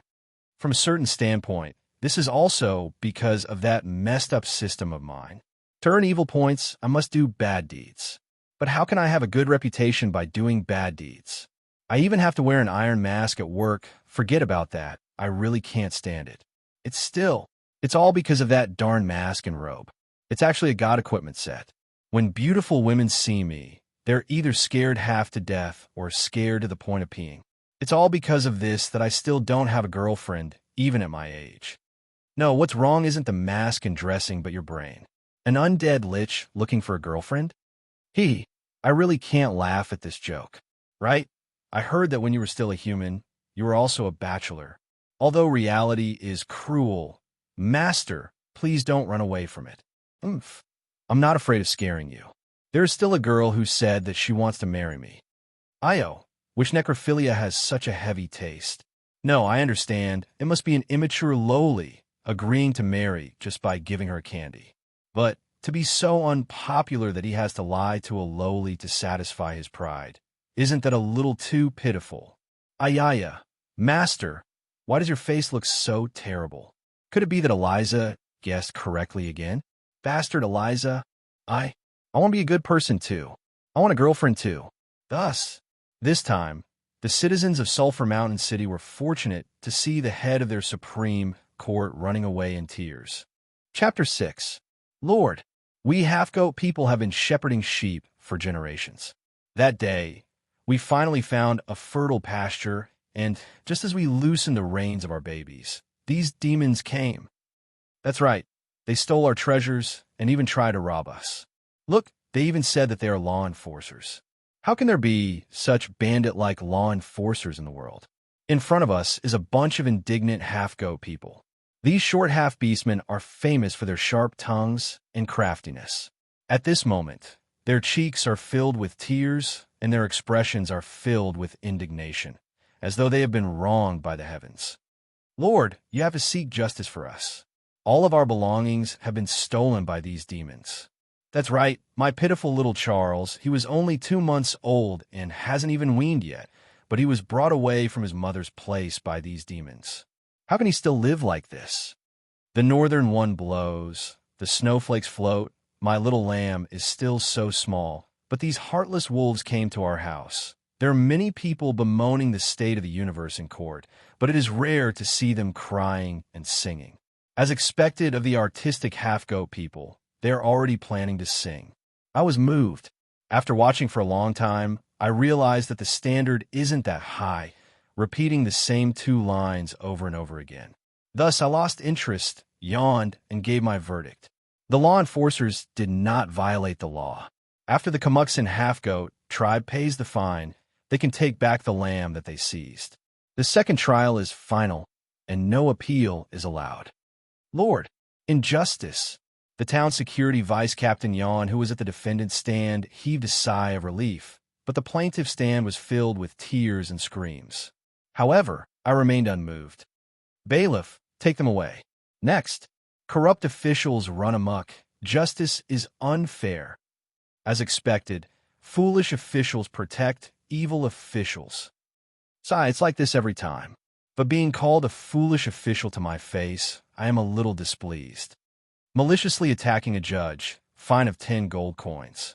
Also, the next time you graze on the city's green lawns, I will confiscate your sheep. Yes, they do have the right to graze, but grazing on Sulphur Mountain City's green belt has already turned from a personal freedom into a crime of damaging public property. Over the past 6 months, the cost of repairing the damaged lawns and gardens would cost hundreds of thousands of gold coins, and what they gained was probably only a few hundred gold coins of grass cost. This time, the half-goat was an expert at distorting the truth. Now, he was actually accusing the town security of maliciously enforcing the law. Did he think that I was an idiot? Oh, right, the one who called me a stupid official just now. Go to the community and accept 2 months of free labor. Who is still talking nonsense? Just like him. In the future, go to the fields to buy fodder or go out of the city to graze. If you continue to graze like that, your entire tribe will be banished from Sulphur Mountain City. To the cunning and lazy half-goat people, herding their sheep while they slept on the side was already the most tiring work they could do. Making them work like the other races was already torture. Making them, who were greedy and selfish, work for others for free was definitely worse than a death sentence. Those who talked too much were severely punished. In an instant, the crying stopped, and the singing stopped as well. They consciously lined up and left the stage. So, I nodded in satisfaction. Next. Then, looking at the case, staring at the smiling defendant in front of me, I frowned. No wonder the lower judge threw this case to me. This case was really hard to judge. Defendant, Beifong, Draken Hunter. Crimes: abduction and sex crimes. The evidence of this fellow's crimes was clear, and he admitted to it, but when it came to judging the case, it was really a headache. Although his methods were dirty, the hunter Beifong fulfilled the hunter's dream and successfully captured a drool as his pet. But after he succeeded, he molested his pet in public multiple times. Sometimes it was a bear, sometimes it was a leopard, sometimes it was a bird, and even when it wasn't in human form. Also, that drool was even a male, and Beifong himself was also a male. Too filthy, too disgusting. It severely affected the social atmosphere of the entire Sulphur Mountain City. I strongly request for this bestiality and homosexual to be executed to rectify the social atmosphere of Sulphur Mountain City. The goblin prosecutor spoke passionately on the plaintiff's stand. This case had been appealed to many levels, and now it had reached the final juncture before the highest judge. We have to take note of the defendant's identity as a draken. In their eyes, walking with beasts is a tradition, and it is natural. Tolerating the traditions of other races is a tradition that the citizens of Sulphur Mountain City have always been proud of. Furthermore, no crime without a written rule is the most basic principle of our code. In our code, is it forbidden to have sex with beasts and the same sex? Since it isn't forbidden, then it isn't a crime, so it can't be judged as a crime, and even more so, it can't be punished. Based on his understanding of the law, the elf defense officer, Crows, once again gained the upper hand. Although his gaze toward his own defense officer was filled with disdain and disdain. In the eyes of the nature-worshipping elves, a pervert like the hunter Beifong should have died 1,000 times. But now that he was in court, he couldn't neglect his duty as a defense officer just because of his own preferences. Just like what Crows said, due to the lack of a written rule, the prosecution couldn't even confirm the crime. So how could they determine the final punishment? Which law would prescribe such a disgusting crime as bestiality? If such a bastard isn't guilty, then how can we uphold the dignity and justice of the law? Hearing that, the goblin prosecutor Rove Goldcoin flew into a rage. Even though his expression couldn't be seen due to the silver metal mask he was wearing, but from the furious tone of his voice and the bulging veins under the mask, it could be seen that he was infuriated. That's right, for this case, he had spent a lot of effort and tried it twice. In the end, it was brought before the highest judge, and it wasn't to let this pervert escape the punishment of the law. I looked at the pervert with the lizard head, and he looked back at me. His expression was calm, without the restraint and unease that a defendant should have. Furthermore, my semi-god robe was still in effect. Hunter Beifong was so calm under the might of the god equipment, which means that he didn't think that he was in the wrong. He didn't feel guilty at all, and the god equipment was ineffective. Different values? No, other Drakens aren't as perverted as him. He should have known about the law or been informed of it, so we can't judge him guilty here. As expected, there are always interesting crimes in another world. How interesting. Can I go back now? My pets are still waiting for me to feed them. I chuckled, and the Draken also laughed foolishly. To me, this seemingly calm expression and laughter was actually quite an interesting provocation. Dong! The gavel fell, and I made my verdict. Not guilty. Release him on the spot. Since there is such a loophole in the law that I set, I admit defeat this round. Hearing that, Beifong smiled honestly, and his smile was filled with glee. As expected, the law in Sulphur Mountain City is the fairest. But, Prosecutor Rove, you should have known that since the law doesn't state that he is guilty, we can't possibly bend the law to convict him. Of course, Rove. It was because he knew that he was so angry. Letting a criminal go scot-free was a complete mockery of the highest court and the law itself.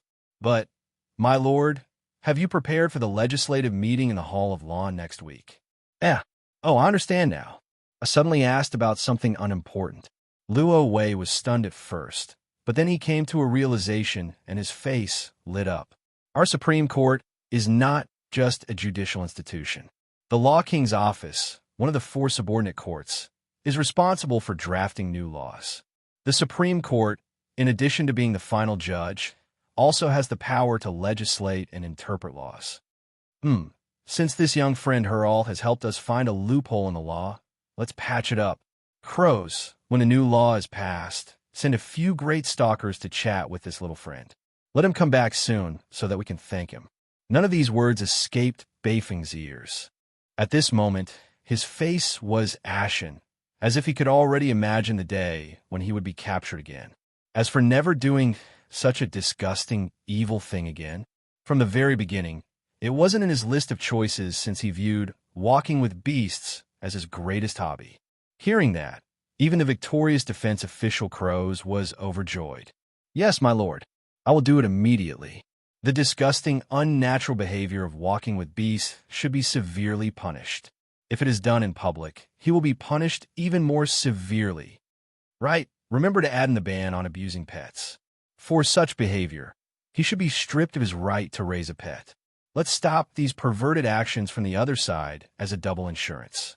As an honorary member of Sulphur Mountain City's Pet Lovers Association, how can I allow such a person to continue bullying cute little animals? I should just strip him of his right to raise a pet. Finally, Bayfoam started crying. If he were to choose to stay in Sulphur Mountain City, then his hobby of walking with beasts would be banned. Thus, under my control, the dignity of the law was upheld. If that fellow were to turn over a new leaf, putting aside the fact that I personally think that it would be hard for him to change his sexual habits, if he were to turn over a new leaf, wouldn't it be a good thing? Next, although these cases were tedious and boring, isn't that what work is all about? Boring and uninteresting, but sometimes it was meaningful and meaningful. Chapter 7. Ochre, half-elf, half-beastman, bronze-rank professional assassin. He has taken countless lives and is especially fond of hunting young children.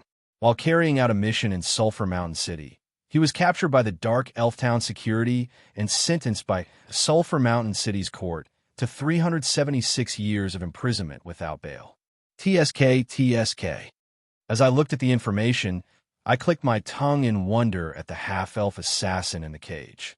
Half-beastmen were rare creatures, and a half-blood half-elf was the mortal enemy of beastmen. That was even rarer. Lich, wait, don't kill me, and don't experiment on me. You must have a lot of enemies, right? I can help you kill them for free. When Ochre realized that he was sent to the Lich, he was first shocked because even the weakest Lich was a legend rank mage. But after that, he felt relieved because a Lich who also belonged to the Chaos faction was at least easier to deal with than the Righteous Judge and the brainless Holy Knight.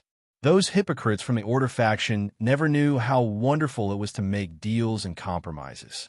But at this moment, I stared at him with a smile that didn't seem like a smile.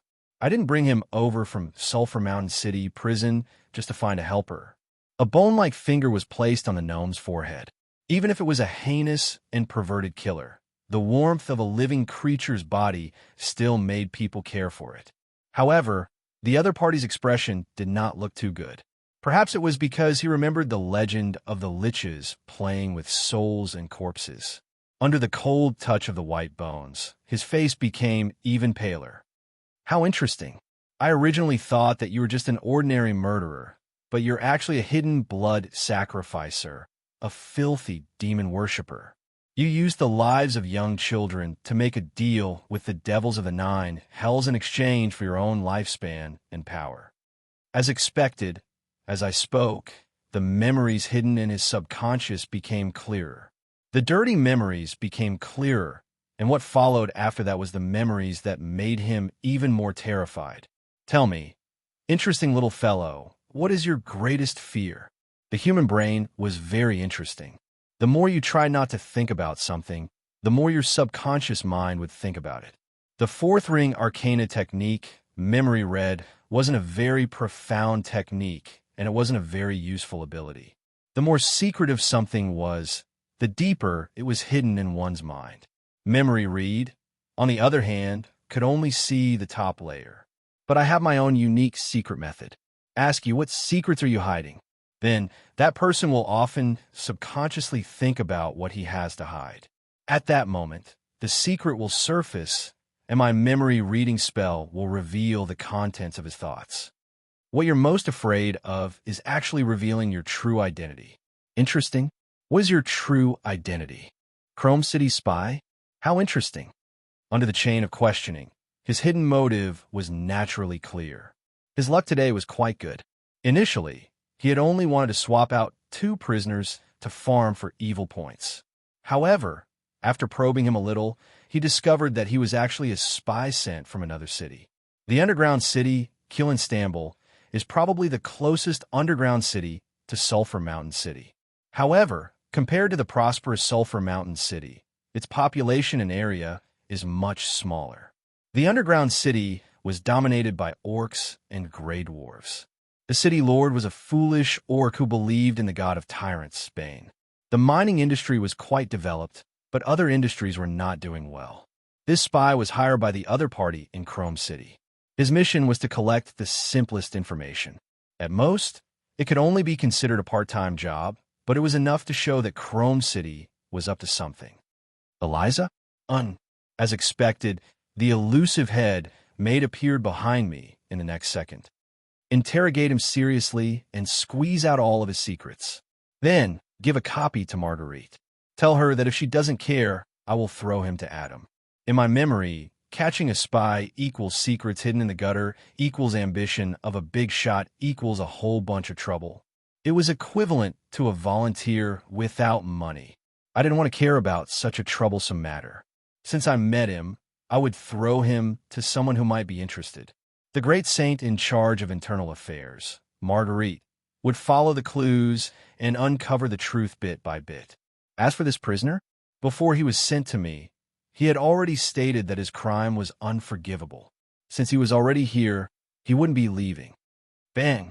Following 2 loud bangs, the entire old residence shook slightly. After that, dust fell from the ceiling and spread throughout the underground prison. The prisoners choked and coughed. Even my bones were covered with a layer of dust. However, Eliza was prepared beforehand and used a handkerchief to seal her mouth. Looks like Abao can't wait any longer. This earthquake was my adorable Abao. As it was past his usual stroll time and his master hadn't appeared yet, he used the method of jumping to rush me.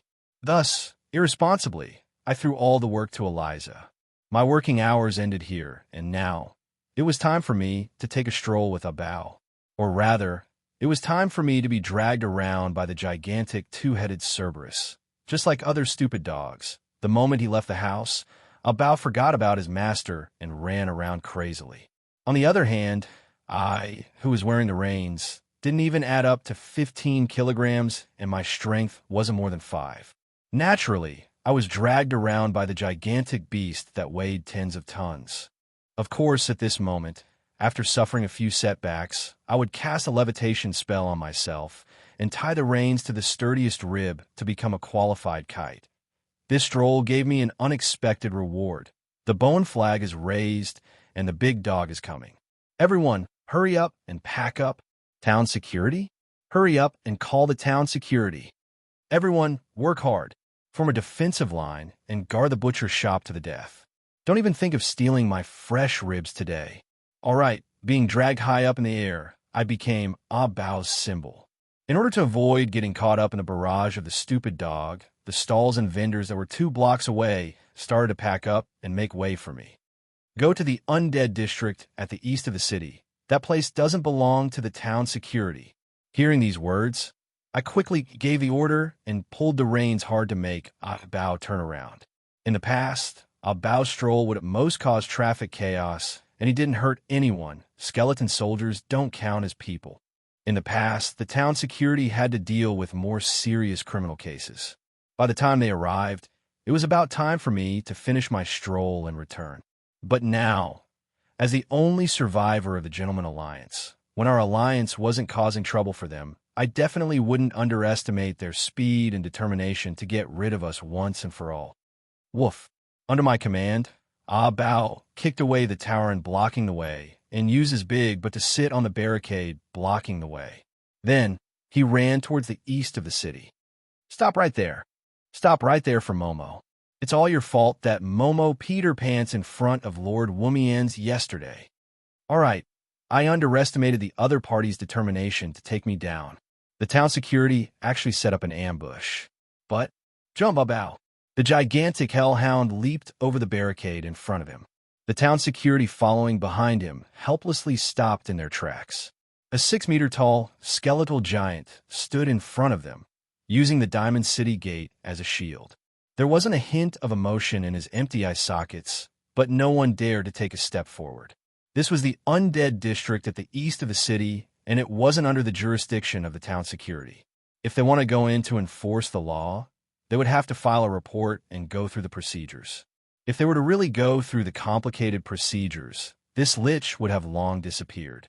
As for me, I also arrived at my destination for the day. I sent a bow off and let him go find Fukov play. Then I greeted every single undead in front of me. Hey, long time no see. Everyone, did you miss me? Big guy, your rotten flesh is even more smelly now. Little bones, your skull is really shiny. Which brand of polishing agent are you using? Uncle Aka, your bones are rusty. Why don't you try the new lubricant that I invented? It's completely natural, harmless, and has no side effects. But in front of me, the undead who were jumping around excitedly a moment ago saw me. First, they were stunned, then run. That lunatic is here again. Scare the hell out of me. It was so heartbreaking that they scattered like birds and beasts. The skeleton giant carried his battle axe and leaped over the house. The headless knight carried his own head away like a swarm of bees. Even the pitiful skeleton warrior rolled away and ran away. The scene in front of me was really heartbreaking. Hey, is this how you welcome your kin? Didn't I just use you guys to experiment on my new undead magic to do daily torture to test the might of the holy sword? The more I spoke, the less confident I became. Then a familiar voice sounded behind me. Your Highness, since you have already given your reason, I won't waste my breath. Did you come here because it's almost time for us to go to war? No, I'm a pacifist. I hate things like we're the most. However, the appointed time is almost here. Is our army ready? Of course, Your Highness. Your army, be it 376 years ago, or 250 years ago, or was it 130 years ago when you were disappointed? The Red Hunting Hounds have 24,662 defeated soldiers, sharpening their fangs in peace, waiting to be deployed at any time. We can't wait to return to the battlefield. The deep voice was filled with fighting spirit. My general was as reliable as before. Are you here today to review the army or to watch the new plague experiment? Our alchemists have invented a brand new war weapon. At the same time, it possesses high destructive power. No, I already said that I'm a pacifist. There's no meaning in fighting and killing. Today, I am here to watch the preparations for this matter. Are you talking about that stupid? No, that important matter? It has been prepared and can be activated at any time. I nodded my head in satisfaction. Turning around, I didn't see anyone. Woof woof. Below. Woof woof below, Your Highness. Are you doing this on purpose? Is it fun to tease me? After all, I am one of your strongest generals. Looking down, it was indeed my cute Xiao Bei. He was instinctively chasing his own tail in circles. He was Bao's older brother, one of my most trusted generals in the past. But now he was a cute little skeleton dog. I am not Xiao Bei. I am Batet, the demonic void dog Batet. Yes, Bei. Batet. I am your general, the vice commander of your invincible army. All right, Xiao Bei. You don't have to emphasize it. I have always thought that you are amazing. Most importantly, you are very cute. As expected, pets are man's best friends and naughty children are the worst enemies.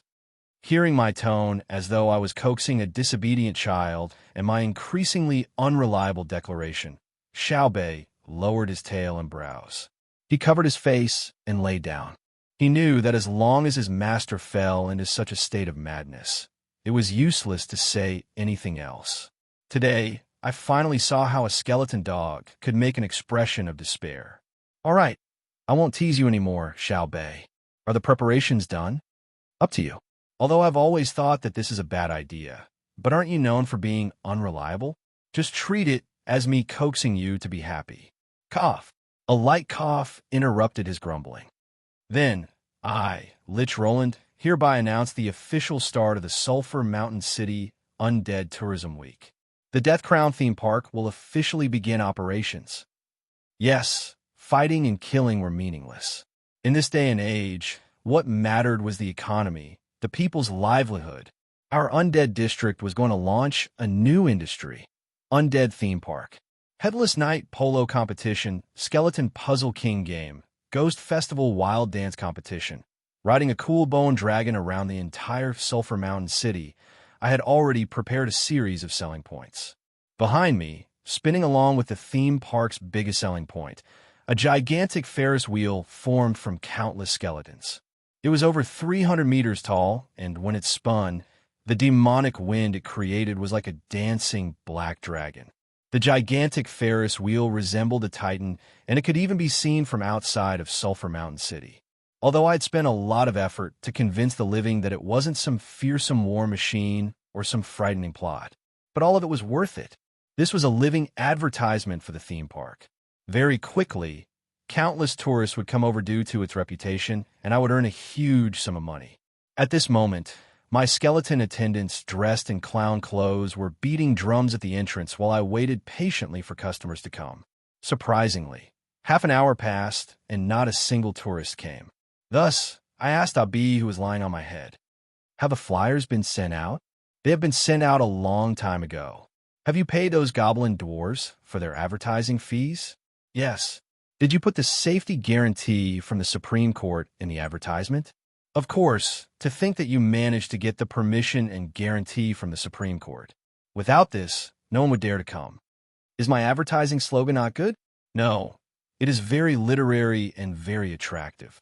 Witness your future, greet your future neighbors. Dance with the monsters in the illusion, and enjoy a new experience that you have never had before. The first 3 days are free, and the first 100 customers will get a mysterious gift. Absolutely safe. Absolutely interesting." "Then why is no one coming?" I stared at the stupid dog, but it just smiled. "Hee hee, Lord, you forgot that this is the Undead District, the forbidden zone of life. What do you think we undead are in the eyes of the living?" Hearing this, I was stunned. What are undead? Chapter 8. What are the undead? Perhaps, in the eyes of most living beings, the first thing that comes to mind is endless death. In reality, this saying isn't wrong. When the demon lords invented the magic to revive the dead on the battlefield between the Order gods and the Chaos demon gods, the undead calamity became the nightmare of the living. In reality, most of this can't be attributed to the undead themselves. In this continent, there were actually 2 reasons for the birth of the undead. Firstly, when the dead had great grievances, unwillingness, ideals, and were unwilling to die just like that, then there was an extremely small chance that they could be resurrected from the dead. This kind of naturally born undead has a very small chance of appearing, but they are usually very strong. After all, to resist the summoning of death, the will and grievances needed are not ordinary. It is said that the death god Ale is the oldest natural undead. The undead that are born from extreme grievances will indeed be a little twisted. However, those who purely rely on their own will to resist death and remain in the mortal world because of a certain regret are usually able to preserve themselves. Of course, among them, the strongest and noblest are the incarnations of the will of the heroes after they die. They are recognized by the Order gods and are even given an immortal spiritual body and a nice name, Valkyrie. Other than a natural undead, the other type of undead is the unusually common undead calamity. Evil necromancers forcefully enslave the dead to create more death. This magic that summons the dead was originally invented by the demons, but today there have been countless variations and developments. At the very beginning, there were only slow-moving corpses. After that, there were even faster skeletal warriors, evil increasing sea monsters that were pieced together from flesh and blood, necromancers that mastered dark magic, Black Knight that was proficient in martial arts, and the strongest necromancer, liches. Following the changes in necromancy magic, the number of undead had increased to the point where there were no more individuals that were stronger than liches. However, liches were natural-born necromancers, and they were still the core of the race. There was no other reason than that they were cunning enough to grasp the direction of the evolution of the undead. What they were best at was researching and creating new undead and necromancy magic. 99% of the undead in existence were such acquired undead. They would only be able to develop self-awareness after reaching the silver rank and above. Even the strongest undead hero would be a demonic creature that would not recognize its own kin when it was first awakened by necromancy. Their hunger for fresh blood and souls would cause them to attack their closest loved ones. Once they had a taste of killing and devouring delicious souls, it would be hard for them to turn back. Bloodthirsty undead calamity was indeed correct. With the temperament of the demons in the Chaos faction who specialized in shooting themselves in the foot, they tricked the Mountain Clan into a collective degeneration and created their mortal enemy, the demons. They invented necromancy magic, but created a race that was hostile to them. The undead that obtained freedom did not hesitate to rebel against their creator and formed their own country. The current undead city Broly and the undead country Shiloh became the vanguard of the anti-demons. In the Shiloh Empire that was made up of the dead, the Dark Knight Council that was made up of liches was in power. The living were just the lowest of slaves. In addition, the undead calamity, Yongye calamity that almost caused the end of the world 100 years ago, caused the reputation of the undead to become extremely bad in the Order faction. Valkyrie, natural undead, fantasy breeds, high-tier undead with self-awareness, low-tier undead instinctively bloodthirsty, and so on. Ordinary citizens did not have the knowledge and ability to differentiate between them. In their eyes, the undead district in the east was filled with terrifying demons. That is to say, no matter what we say or do, it will all be in vain. Of course, the living have their own world, and the undead have their own world. Although your highness can disregard the boundary in between, it is obviously forcing the ordinary citizens to cross it. Abi, who was lying on my head, said. Although he was a dog, at this moment, he had the aura of a philosopher who had seen through life and death. Not far away, Abi was hugging a pile of bones and licking them, looking extremely satisfied. As far as the eye could see, it was a scene of demons dancing in a frenzy. However, in my eyes, it was an extremely normal scene of life. Undead indeed didn't want food and drink, but that didn't mean that the self-aware high-tier undead didn't have any desires. This was one of the largest markets in the East District. Many shops were open for business. How much is this antiseptic? Also an insect repellent. Don't use sulfur. My skin is too sensitive. I'm allergic to it.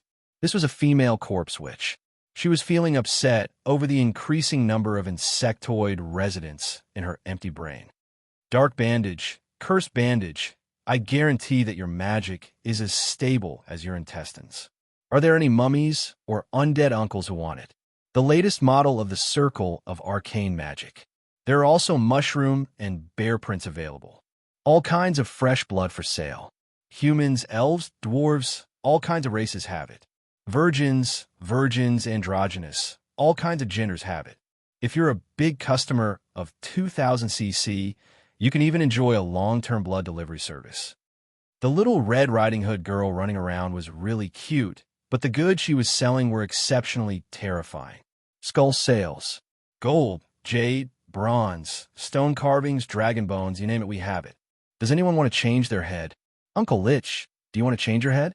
There's a black ISO quality verification. It guarantees that magic will flow smoothly. The quality is high, and there are no fakes. 3 days of trial, and you can return it without any reason. Waving my hand to chase away the annoying little Red Riding Hood blood tribe, I turned my attention to the distance. The skeleton giant Croin, who was in charge of guarding the gate, was waving at me. Yo, those town security finally went back. I can finally go back. The Undead District was unique in the entire Sulphur Mountain City. It was a relatively independent special district, and the town security didn't have the authority to enforce it. I seem to have underestimated their determination to surround and capture me. To actually block the gate, it seemed like they were planning to lay an ambush for a long time, waiting for me to leave before capturing me to take revenge. Caught off guard, I was almost ambushed by them. Luckily, Croyne was here and stopped them. Attacking the undead at the entrance of the undead district was an action that could easily lead to conflict. However, I, a good person, suggested to bury the hatchet.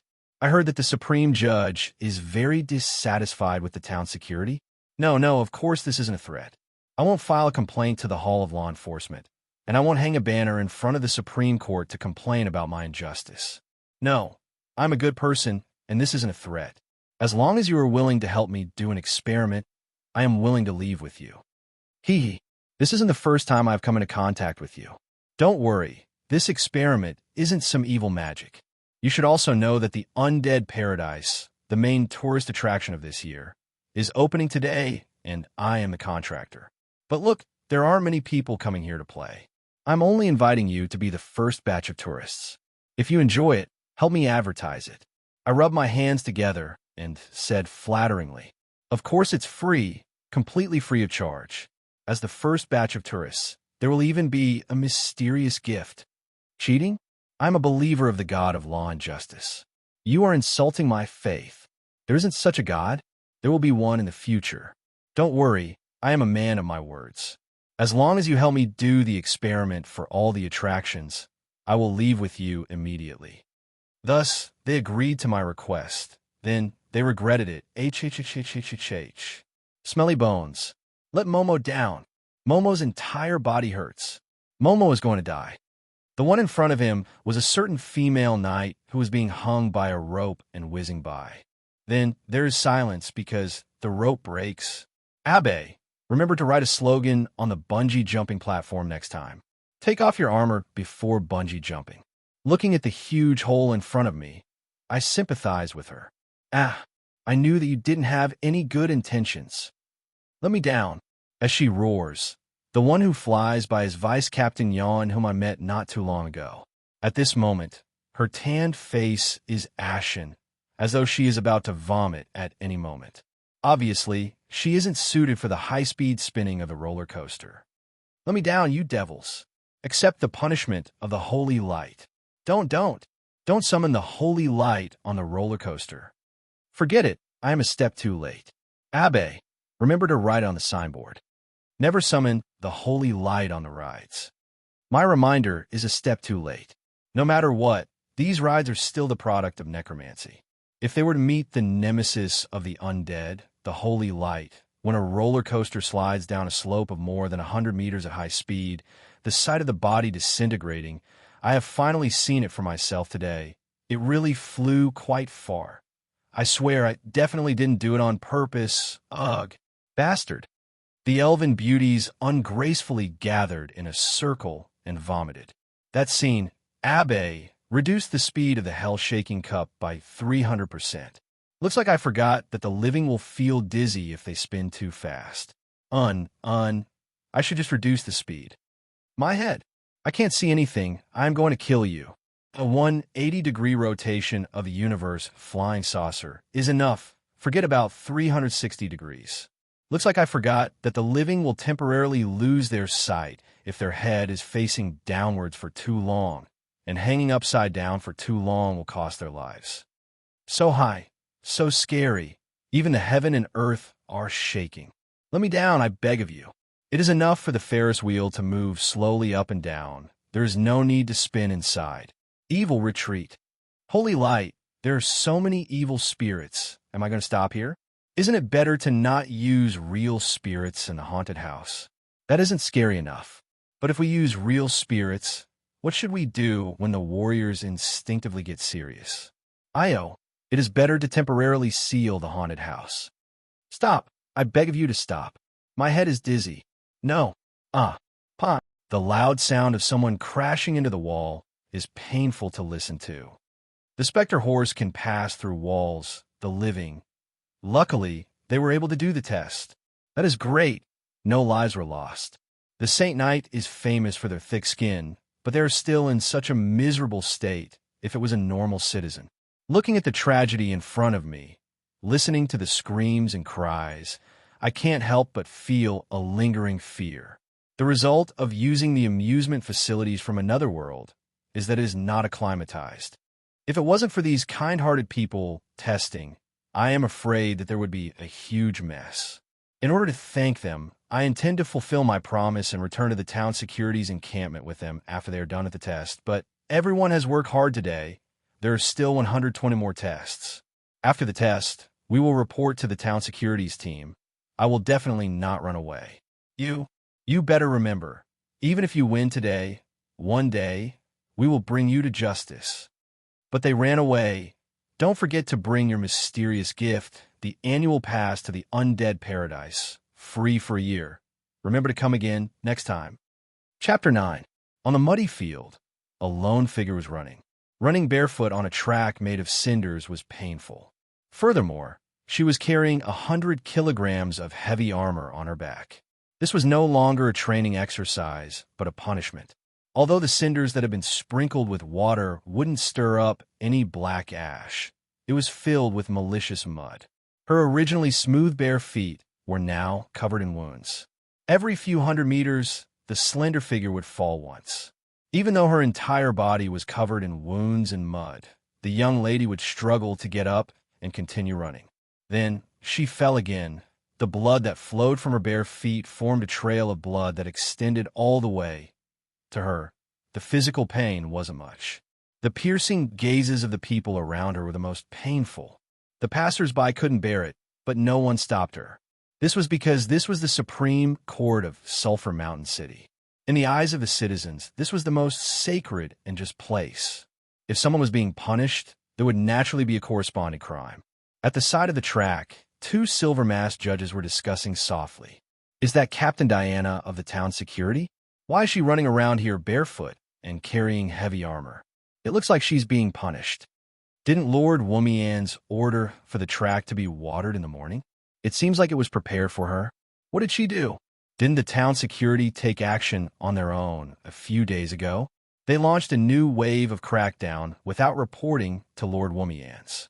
It seems like Lord Womian's caught them red-handed. Take action on their own?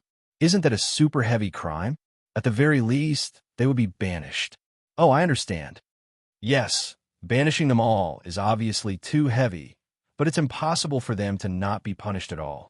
Thus, this lady came to make up for the paperwork these few days, but Lord Womian's didn't meet her. Today, he was willing to meet her. He just casually mentioned that he wanted to see the town security's heavy running training, and the lady went to run. If we follow the procedure and leave it to the court to decide, using violence without permission would at least result in banishment. But it's obvious that the punishment is too heavy. But if she doesn't get punished at all, there will definitely be others who imitate her, and they won't have the confidence to punish others in the future. Yeah, the best way to deal with it is probably like this. Let's give her the cold shoulder for a few days and let her know the seriousness of the matter. Then, let her consciously accept the punishment as a warning to others. The law is dead, but people are alive. This way, not only does he maintain the dignity of the law, but he also doesn't punish wrongly, allowing the guilty to escape punishment. The balance between this is worth studying. Lord Womian's is truly amazing. Let's hurry up and get to work. I feel that Lord Womian's is currently observing us from the top of the tower. If we leave any traces of him not working hard, we'll be in trouble. The two of them left in a hurry. It was already time to go to work. Dressed in robes, they had their own cases to deal with. The ears of dark elves were very sensitive. The discussion between the two judges did not escape Diana's ears. So, she gritted her teeth and stood up once again. She was on the verge of collapsing as she propped up the heavy armor and continued to be punished. Not too far away, at the top of the tower, in Womian's office, the heartless Supreme Judge was currently raising his binoculars to look over here. Just that, different from what the judges guessed, he wasn't supervising but admiring the beautiful scenery. As expected, the wet clothes completely exposed the figure of the beauty. On the contrary, the mud accentuated the figure of the exercising body, making it look even more voluptuous. Next time, no matter how much those fellows object to it, I will definitely make beauty mud wrestling a part of the sport's meet.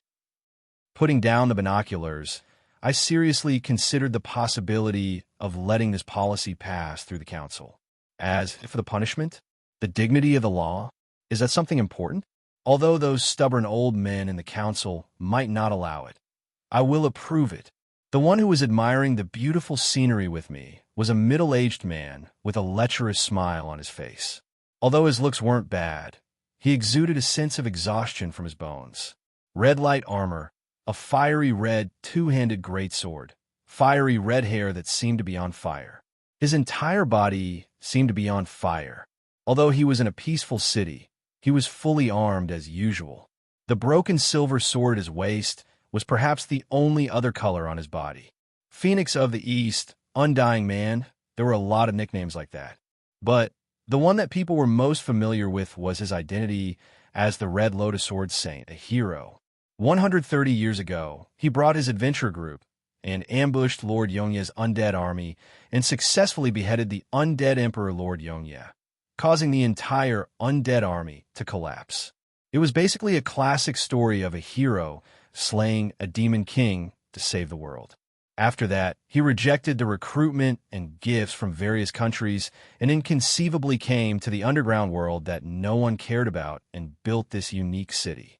When the unique reputation of Sulphur Mountain City spread to the surface, the reputation of this hero rose once more. Living epic, the most perfect hero, the humans of the surface already called their hero this. But at this moment, facing the faintly discernible sexy curves under the wet clothes, that upright square face was also filled with a wretchedness that all men would understand. Why don't we just organize a marathon and let the town security, the dark elves, the church's female priests participate? They are only allowed to wear underwear.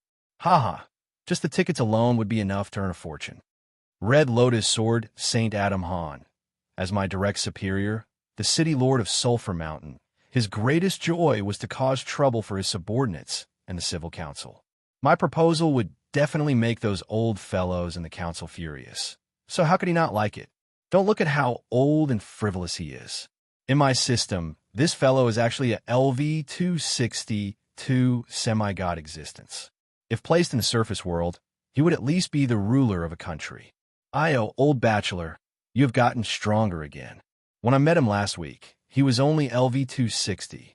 For an existence of this level, it was difficult to advance even further. To rise by 2 levels in a week, it was simply inconceivable. Yeah, old bachelor, your eyes are still as sharp as ever. Things like the Fire Phoenix, the older it gets, the stronger it gets. The current me, my Heart of the Phoenix, has already been ignited to the extreme. I should be able to beat you at your peak by myself. Even if you're already invincible, you are still a Chinibu old bachelor. That's right, just like you, an old bachelor who uses skeletons as pets. After the 2 old fellows who have been single for a few hundred years habitually hurt each other, they both sighed. When will these days of being single come to an end? If I want to find a girlfriend, I'm already numb to little left, and little right. If it wasn't for you 2 messing things up, I would have already gotten a woman. Perhaps I might even have a son or grandson. Are you showing off? Is having a physical body that worth showing off?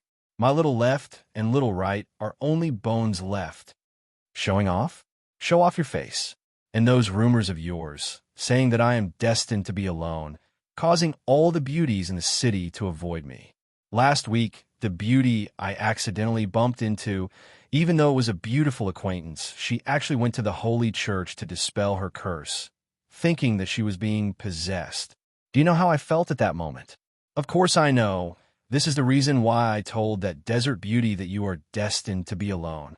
I was wondering how an outsider would know about these rumors. As expected, it was you bastard. All right, next. The most perfect human hero Adam and Sulphur Mountain City's most dignified supreme, Judge Wumians, start a fight like 2 kids fighting. But as usual, this kind of meaningless battle ended quickly. Although the semi-god warrior easily dealt with me, a trash with less than 5 fighting strength. Why would I be afraid of him since I don't feel pain? All kinds of mockery about being single came one after another. Serves you right for being a bachelor for your entire life.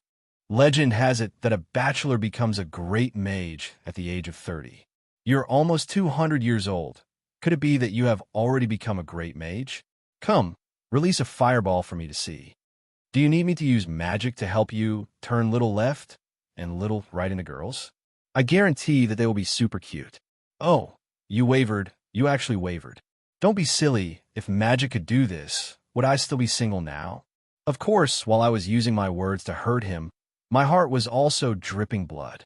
I am already 376 years old, and I am still single. I want to revive. When we remembered that we still have official matters to settle today, it was already sunset. As expected, just like what a certain philosopher said, after hurting each other, only emptiness remains. Hey, you aren't here to fight with me, are you? Of course not. Marguerite wanted me to settle official matters. What is it? Let me think. As expected, you're suffering from dementia. Stop arguing. I was just about to figure it out. All right, there are two matters today. No, it is actually one matter.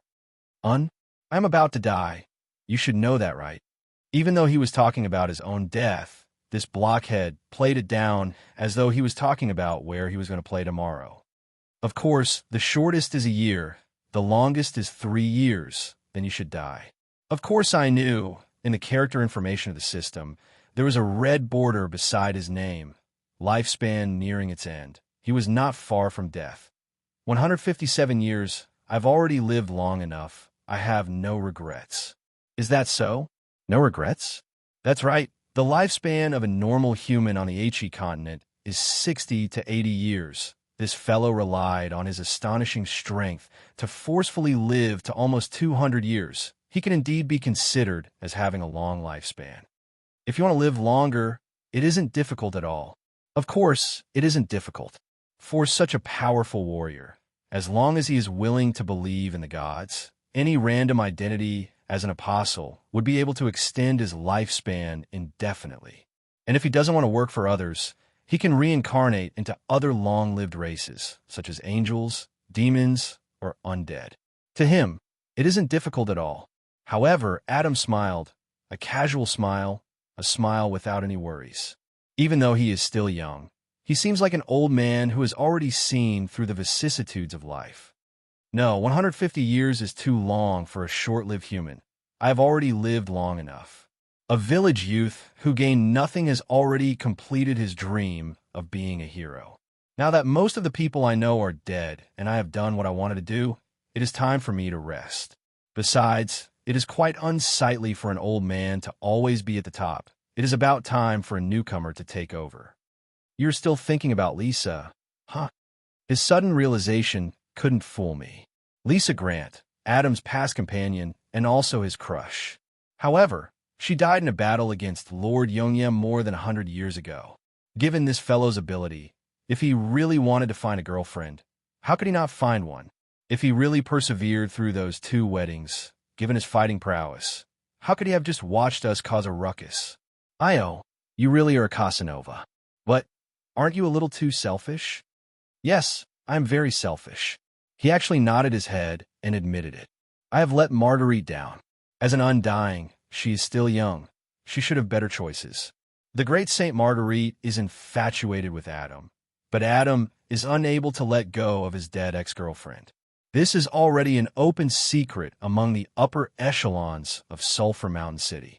That so-called 2 weddings. It is more likely that he hopes that Marguerite would give up on him. Of course, Marguerite contacted me without hesitation, asking me to give a gift to Adam's wedding. This shows that she is unwilling to give up on him. Something like rumors can be spread. Naturally, it can be dispelled. The reason why it became a secret that everyone knows is probably because Adam, as the city lord, is happy to see it. What a foolish triangle relationship. All right, as an outsider, I don't want to butt in on such matters. But since you want to die, then I have guessed another matter. Of course, since I, the jailer, am about to die, then it is time for you, the prisoner, to be released. Congratulations, Lord Yongye. How does it feel to be about to regain your freedom? Yes, this Sulphur Mountain City is actually a prison. The hero Adam, the great Saint Marguerite, and the ancient red dragon Little Red are the jailers. And I, the former undead Emperor Lord Yongye, am the only prisoner in this prison. Then, hero Adam, are you sure you want to release me to destroy the world? Up to you. A world without Lisa. If you want to destroy it, then destroy it. Chapter 10. Lord Yongya? Actually, it originated from a joking vow. The holy light will never be extinguished like the sun, and the holy radiance will shine upon everything forever. Then, since we have been betrayed by the holy light, let us plunge the world into eternal darkness. After being betrayed by the holy church whom I was loyal to in the past, losing my family and kingdom, I cursed the holy light that I believed in and decided to bring a new order to the continent, sweeping the corrupted kings into history. Since you are willing to betray the alliance for your own kingdom and betray my kingdom and people, then I shall destroy your kingdom. All right, I know that it sounds very Chinibu, but doesn't everyone have a Chinibu dark history in their memories that they're trying to destroy? A Chinibu is scary, but a Chinibu transmigrator with a system cheat is even scarier. The evil Lich system calculates the points I receive based on the changes in karma caused by my actions.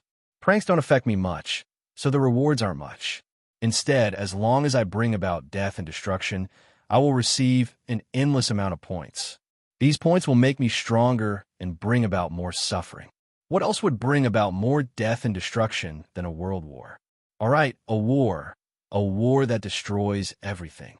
Just like what was recorded in the epics on the surface, the nameless undead Lord summoned the unyielding army of the undead. The black wings of the blood tribe covered the sun, and eternal darkness descended. In the endless darkness, the undead danced on the battlefield, and the frenzied Black Knight started a headhunting competition. When the horizon was covered by a sliver of white, the sea of skeletons had already reached the shore, and the long night of blood arrived. In that war, as the death spread, my strength and army snowballed. In the end, I even became the only semi-god undead lord in recent times. The undead emperor, Lord Yongya, became the nightmare of the living. Under the undead calamity, for empires with thousands of years of history came to an end. 3 duchies and 6 kingdoms were swept into the trash heap of history. No one knew why Lord Yongya became stronger and stronger in the war. Where did he get the magic to control thousands of troops, and where did he get the power to command dozens of undead lords? In the end, the endless sea of undead drowned everything. When Lord Yongya's Yongya army defeated the allied armies of the various countries organized by the Holy Church, everyone thought that the era of the living was about to end and the era of the undead was about to begin. But suddenly, a piece of news spread throughout the world, and everyone went crazy with joy. Great Lord Yongya was assassinated, and the undead army disintegrated. The Red Lotus hero, Adam Han, became famous overnight. The entire Aichi continent was singing the praises of this name. The elders raised their wine cups and wished that his heroic name would live on forever. The middle-aged people loudly praised his heroic epic. The youngsters and children saw him as their future goal and idol.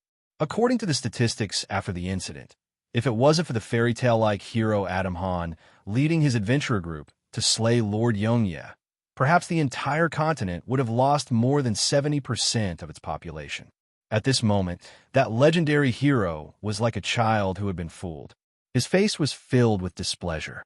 "Hey, I'm about to die. You should tell me the truth. Back then, were you going easy on us? Why were the guards so empty?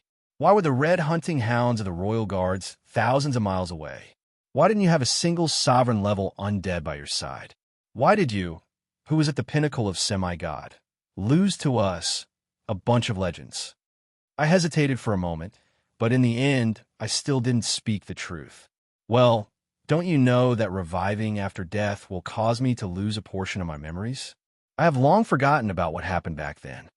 Actually, that year, after destroying the few kingdoms that threw stones at me while I was down and killing the bishop of the Holy Light who betrayed my motherland, the West Mist communal country, my anger dissipated quite a bit. At the very least, I became much more rational. With just a little deduction, I knew what would happen next. If the Yongya army continued to advance, then other than endless death and destruction, there would be nothing else to be gained. At that time, I was already riding a tiger, unable to back down, when the undead lords under me were excitedly discussing about building a country and how to turn the entire Achi continent into a paradise for the undead, the Yongya army, formed by hundreds of undead lords and undead lords, wasn't something that I could stop alone. Thus, as the leader of the alliance, I naturally died. However, I left behind my last words. Only by obtaining the Eternal Knight's scepter, the symbol of royal authority, can I become the symbol of the next undead emperor. God equipment, Eternal Knight's scepter, the symbol of the undead king.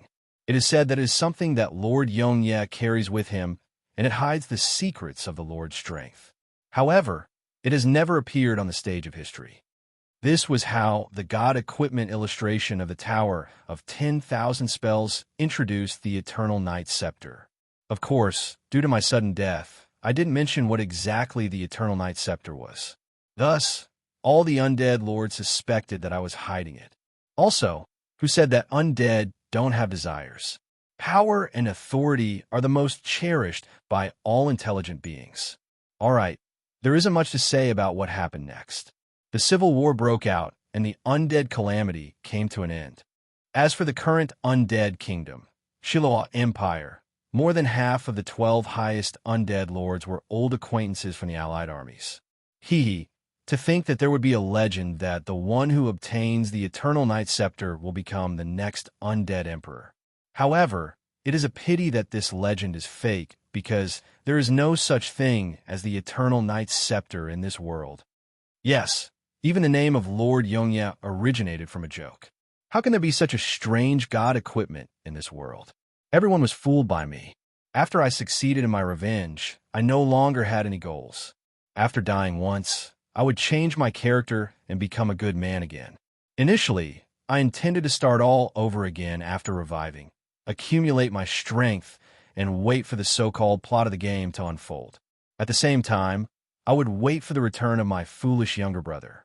Perhaps the only thing that wasn't part of my plan was that the Saint Marguerite saw through my lies and knew that it was hard for a Lich to die cleanly. In the end, she sealed my phylactery and bound me. This place, Sulphur Mountain City, was originally a barren land that they chose to live in.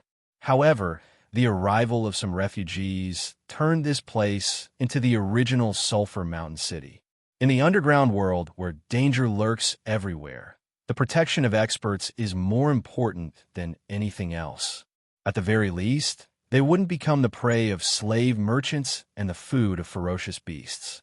Indeed, Adam, that fellow, is willing to help others. As long as Adam says yes, Marguerite is willing to do anything. On the other hand, Little Red is happy to meet a new toy, which is me. In order to earn some points, she is also willing to help. Thus, more and more refugees came to seek protection. Slowly, Sulphur Mountain Town was formed. After 100 years, the small village in the past has become a well-known paradise city. Thus, the 3 bored fellows became the so-called 3 heads of the city. Adam became his mascot, the city lord.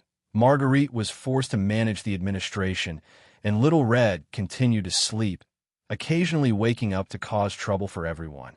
Seeing that they were so busy that they didn't know what to do, I, who was equally bored, used the experience of my 2 lives to create this administrative and legal system, which continues to this day. Looking at the Lich who is playing with his finger bone, Adam sighs deeply. Based on a mainstream view of the Achi continent, holy light and law represent order, while death and destruction represent chaos, should be the 2 opposing factions. When a life is born with the identity of a certain race, its faction is already determined. Back then, when you said that you wanted to become a judge and manage the law, we all thought that you were joking. Who would have thought that you would actually succeed? The most famous legal system of our Sulphur Mountain City, which is hailed as the greatest masterpiece of the Order faction, actually came from a Lich who creates chaos and death. Even if I were to tell others, no one would believe me. The Lich in front of us is even more incomprehensible. If we say that he is a good person, he has single-handedly created countless tragedies, and he is the incarnation of evil and chaos, an undead Lich. If we say that he is a bad person, not only did we not see any shocking evil deeds in the past 100 years, We even see him enforcing the law impartially, getting rid of evil and doing good. Long-lived races like the Blood Tribe and elves tend to live at an extremely slow pace. Giant dragons and undead are even more famous for having no concept of time. Normal short-lived races are busy because they cherish their lives. But after living for more than half a century, the mental fatigue and pain will cause them to become sluggish and incapable of doing anything. Humans are social animals, and staying away from the crowd will only make them eccentric. Someone has done statistics before.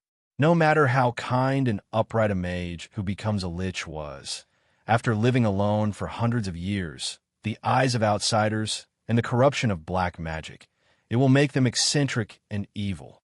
Even an undying warrior like Adam has lived long enough. However, the lich in front of us doesn't become silent and apprehensive like his brethren. Instead, he is abnormally active, causing trouble every day. Freak. To be honest, I really envy you sometimes. Law Incantation and Law Incantator. Your original codex is actually able to provide advanced job classes like Justice Knight, Law Incantator, and Judge to the Strong. Without a doubt, this means that the Origin of Order has recognized your power of the codex. As the creator of the power of order, which is on the same level as Holy Light, you should have reached that boundary. Hearing this, I paused. I seem to have underestimated the man in front of me once again. As expected of a semi-god warrior who walks step by step to where he is today, he seems to have reached that boundary that belongs to the gods. I rolled my eyes, and the lie was about to come out. However, looking at how Adam's lifespan is nearing its end, I hesitated for a moment. Finally, on account of our many years of friendship, I decided to speak the truth. Death has given me endless power, but the undead are inherently lacking. The undead will never be able to reach that boundary. If I revive once more, I will probably be able to reach it. Is it worth it? Death has also taken away your physical body, power, and probably your memories. How much of the past do you still remember? Do you still remember the days when we went on adventures together? Evelyn, Cavendish, father. Numerous faces flashed through my mind. However, most of these unforgettable faces were incomplete. However, I won't regret it. At the very least, I've already avenged them. As for memories, it is enough for a person to live in the present. Always reminiscing about the past will only make one weak and boring. Of course it is worth it. My ambition is the sea of stars. My Codex of Justice will surpass the boring power of Holy Light one day. I really envy you for always being so energetic. Then, I will have even more confidence in handing Sulphur Mountain City over to you. Due to my excessive shock, I took a few minutes to reattach my dislocated jaw. You must be joking. How can a prisoner be his own jailer? Don't even think about it. Chapter 11. What is the relationship between me and this unlucky man in front of me? Probably. I can't explain it clearly anymore. There was a period of time in the past when we were companions who went on adventures together. But after that, it was the relationship of a hero and a demon king. Of course, the relationship that lasted the longest is still the relationship of a jailer and a prisoner. Now that the jailer said that he is tired, old, and doesn't want to work anymore, he intends to hand over the prison to the prisoner? What kind of joke is this? You intend to hand over the city to a lich like me? A demon king who almost destroyed the world? Stop joking. Adam smiles bitterly. I also think that it is unreliable. Then, who do you think I should hand it over to? Yeah, who should I hand it over to? As a red dragon, Little Red fits the characteristics of a race. After eating, she sleeps. After waking up, she finds someone to play with. After she is tired, she goes back to sleep. But if she were to become the city lord, she would probably sell her for gold the next day. The last of the three heads, Saint Marguerite, she is smart and knowledgeable, so she should be a suitable candidate. Of course, Marguerite is the first choice, but she doesn't want to do it. Of course, other people wouldn't do it. She has already spent more than 100 years of her youth here. Now, not to mention that you blockhead doesn't understand, you even intend to cross the river of time to die for love and throw your responsibility to someone else. Marguerite is already being very restrained by not teaching you a lesson. Looking at the unhappy face of the man in front of me, I can't help but get angry. Why would such a good lady like Marguerite fall for such an idiot? Damn it, if only I had a good lady like Marguerite. Adam smiles gleefully. His smile makes one want to punch him in the face. Bastard, you have already beaten me up. All right, since I have thought of it, why should I hesitate? I shall give this old handsome man a dark eye. Then the two of us continue to fight. But 10 seconds later, due to the disadvantage of my job, I am suppressed once again. When he sits on my spine and starts to pull my leg bone, I can only helplessly slap the ground and surrender. Stop pulling. My bone is going to break. It's going to break. It really broke. Bastard, if I was still a Saint Knight. Enough. Say it. Are you going to take it or not? I'm not doing it. It wasn't easy for me to wait for my sentence to be released, and I still had things to do. You want to use your position as a prison warden to tie up a prisoner? Are you kidding me? Prison? Even now, you still see this city that we built with our blood and sweat as a prison to trap you? Are you willing to see it lose its protector and become the vassal of other underground city lords? Of course.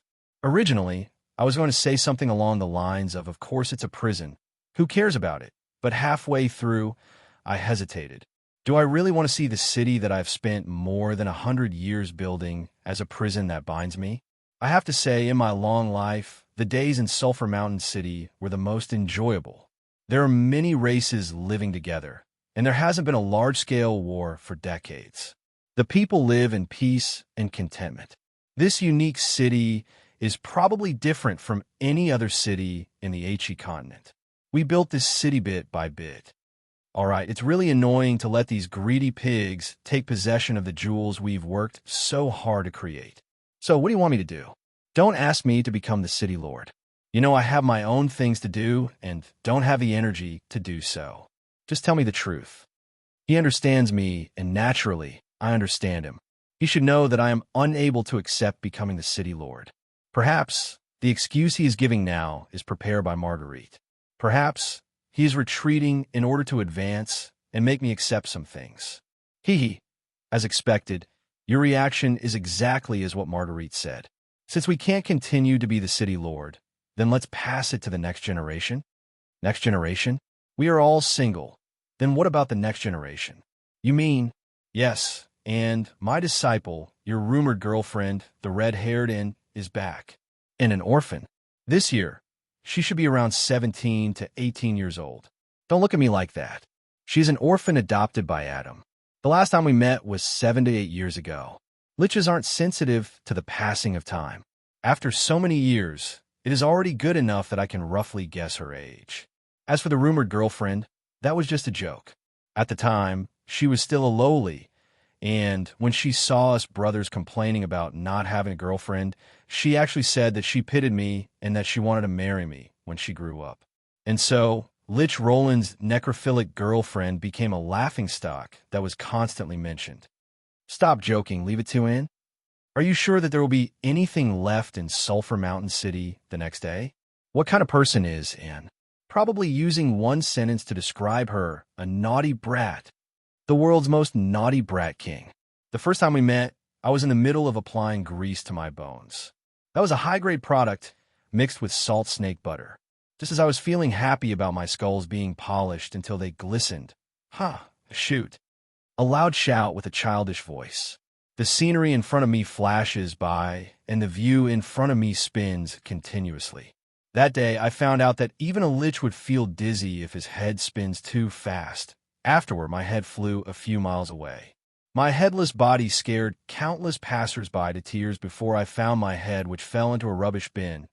Even without a sense of smell, on that afternoon, I was disgusted by the rubbish and bedbugs. Only after that did I find out that the 6-year-old in back then was obsessed with the football that I invented. At that time, what she loved to do the most was to follow the instincts of a living creature. Whenever she sees something round, be it a rubbish bin or a kitten or a puppy on the road, she would shout loudly and kick it. The skull of a lich is also round. Back then, the reflective head looked similar to a white ball. I am not a petty person, and I wouldn't be calculated with a child. But it seems that she fell in love with the kick of a powerful kick. Those leather balls are meant for women to kick.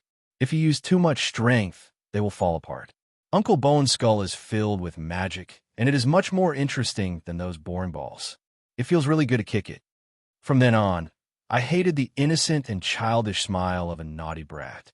The most inconceivable thing is that not only does her attack come without any warning, she actually doesn't have any malicious intent.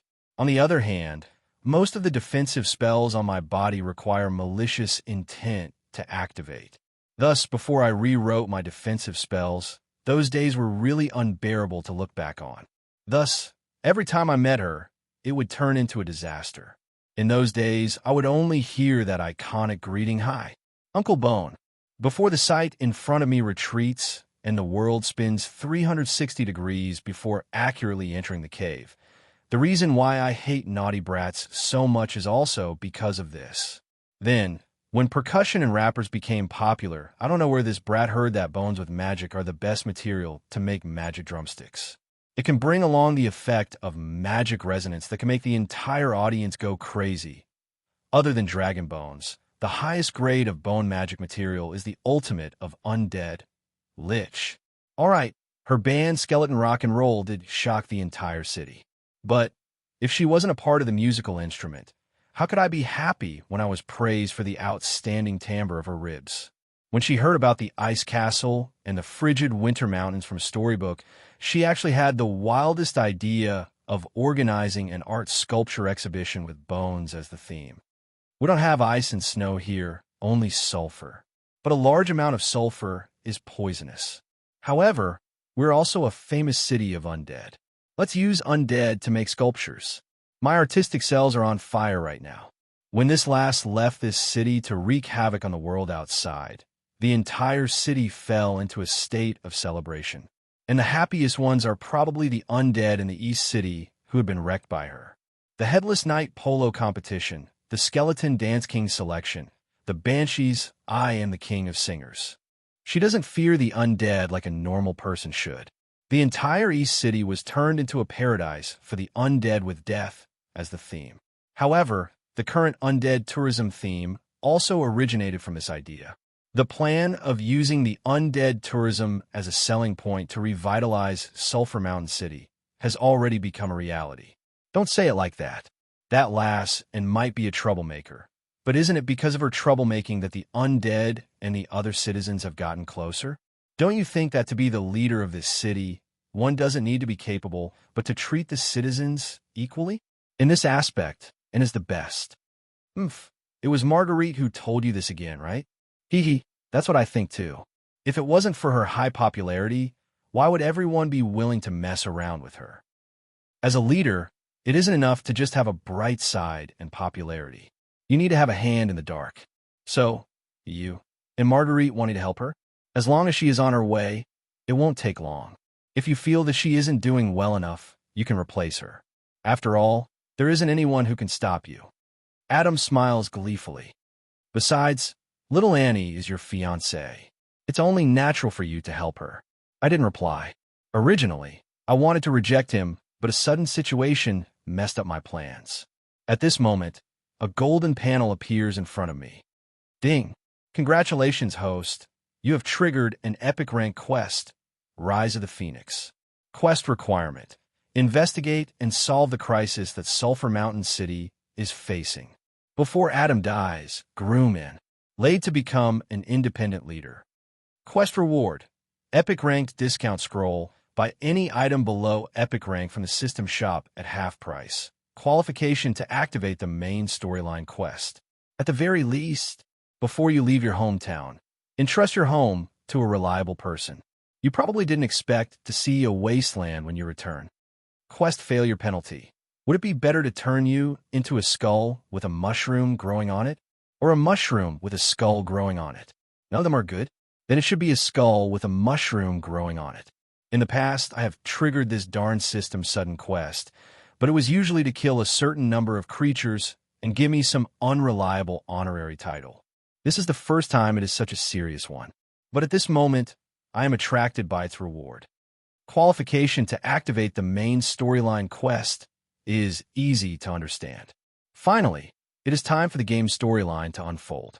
The so-called main storyline quest is probably the historical event that the players experience, the undefeatable 7 calamities of purgatory. This was within my expectations, but the other reward is really tempting. Discount scroll?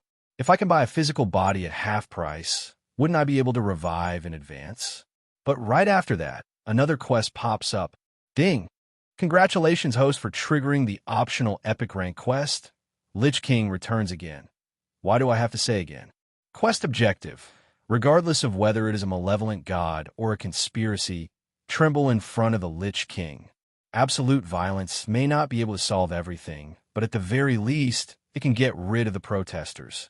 Become a city lord in the shortest time possible and rebuild the Yongya army. Let the living fear the undead calamity once again. It is time for those lazy bones in the East District to get moving. If we allow them to continue messing around, it will really become an undead theme park. They are about to forget their honor as the East Wolves of the Night. Quest reward. Qualifications to activate the feudal lord system and the war for the continent storyline. A perfect semi-god lich body. Quest failure penalty. To be honest, for a 1,000-year-old scourge like you to be so cunning, I really can't think of any reason for you to fail. Chapter 12. For a long time, the system quest option has been grayed out and unusable. I guess that it would only be available after the main storyline is activated. I have been waiting for this main storyline for a long time, but I didn't expect that it would actually give me 2 options. But after thinking about it for a while, everything seems to be expected. This world is called Aichi. It is made up of countless planes, and the species on it are innumerable. Although the world and the largest continent are named after the god of creation, Aichi, there aren't any miracles happening to her. It is said that due to the exhaustion of creating the world, she fell into an eternal slumber. However, before she fell asleep, she passed all of her responsibilities to her 2 daughters. Goddess Astria, the guardian goddess of order and day. She created the high elves, metal dragons, angels, titans, and other gold races.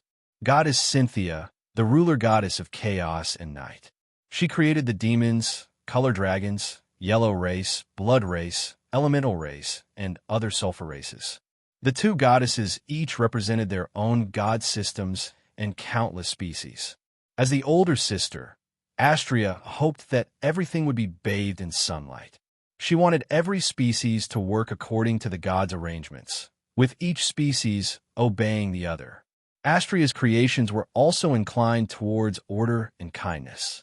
On the other hand, Cynthia hopes that her creations can evolve through competition. The creator doesn't want to interfere too much, and even more so, she doesn't want to impose her own order on the other party. To the mortal races, the difference in concepts is just a dispute over words. But to the true gods who are concept incarnations, the conflict in concepts is equivalent to questioning the meaning of the other party's existence. Naturally, a war broke out between the two. The 2 goddesses, who were almost on par with each other, fought until they both fell into eternal slumber. Their remaining creations continued their endless war.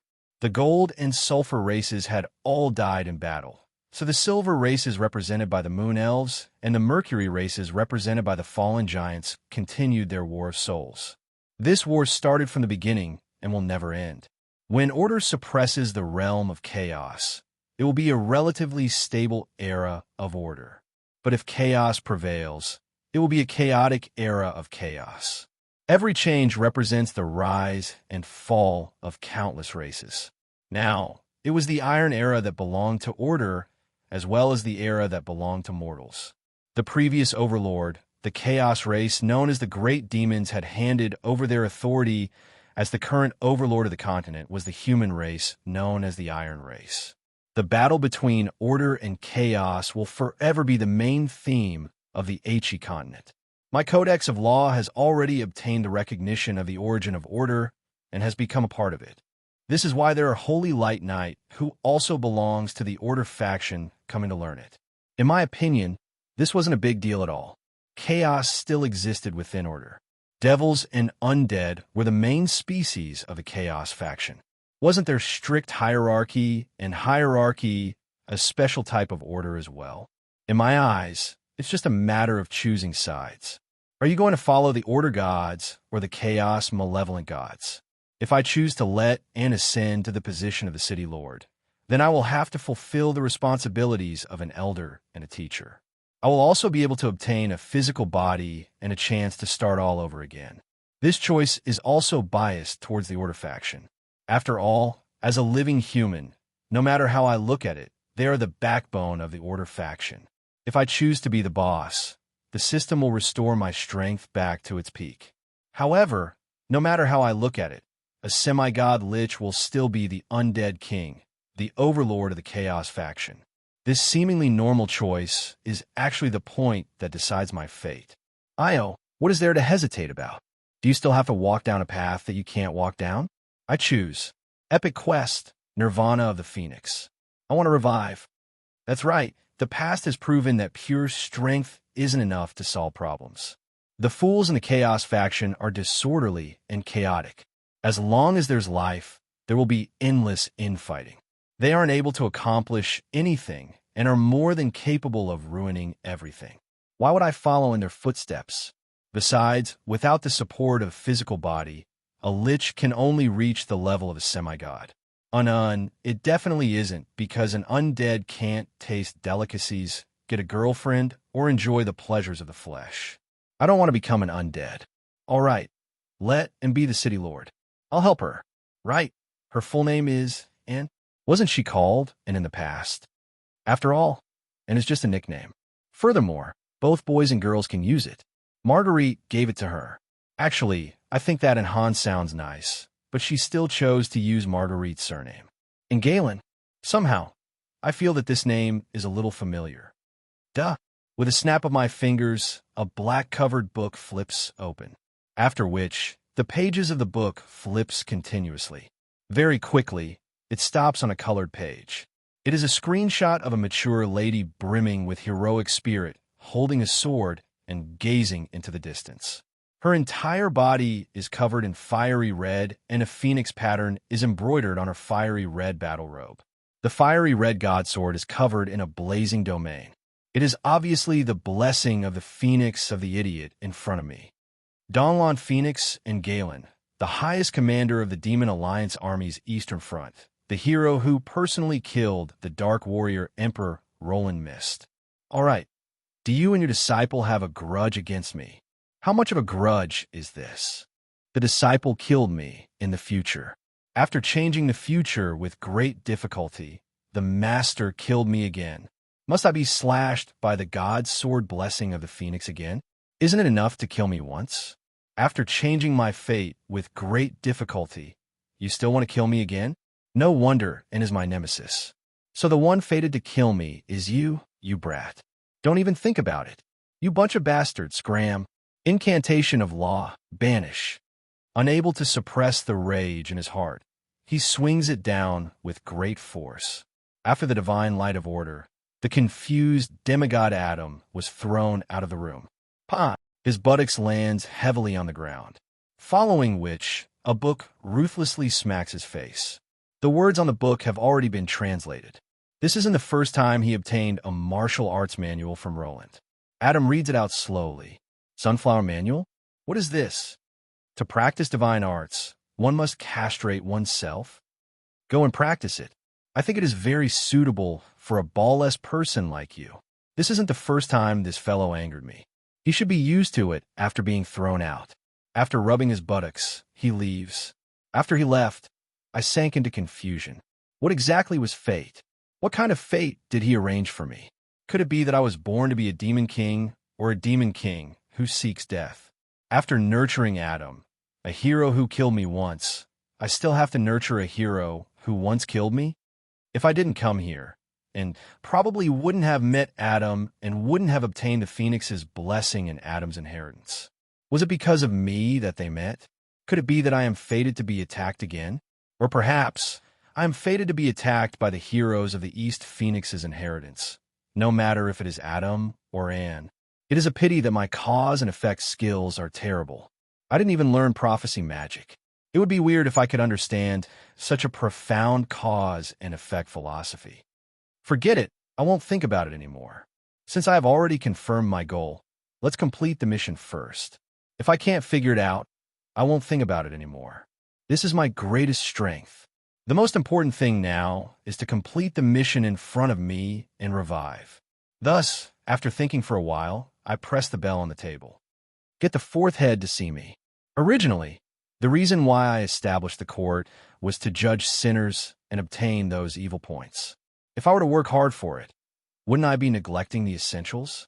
Thus, I established a system and organization that can operate on its own so that I don't have to spend too much effort on it. Sulphur Mountain City's legal system was personally created by me. I followed the principles of the modern legal system in my previous world and divided it into 4 relatively independent parts. First, there is the Supreme Court, which is also the jurisdiction of the legal system. I personally presided over this place and held the most important authority to make laws and make final judgments. It is also the head of the entire legal system. There are 4 organizations under the Supreme Court. They are the organs and bones of the entire legal system. The Hall of Law Enforcement is in charge of law enforcement and management. Yep, they're the professionals who play the role of the bad guy.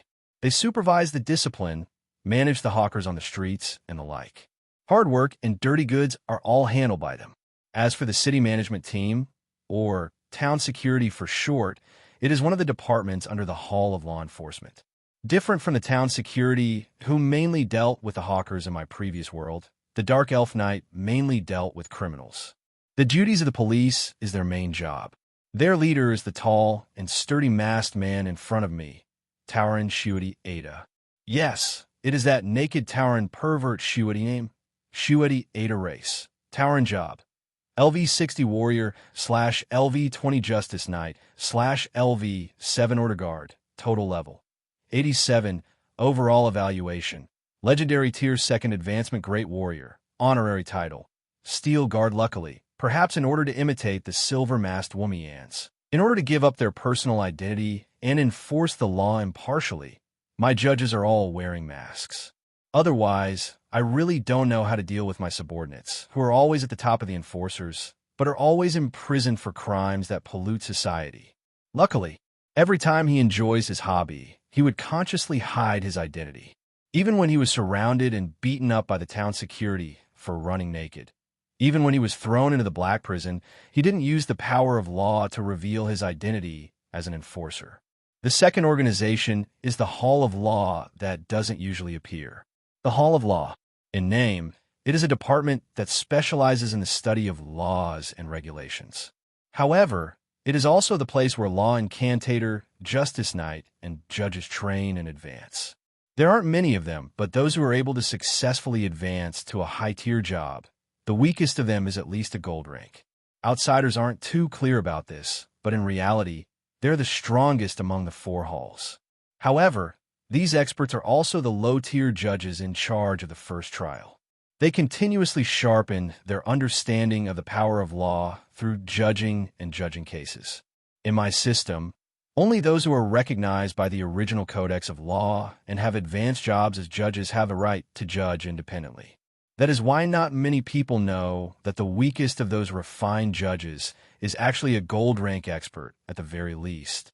Their leader is the sleepy old high elf scholar in front of me, Kale. Dia. He is one of the previous senators of the country of the law and the strongest mage in Sulphur Mountain City other than the Great Saint.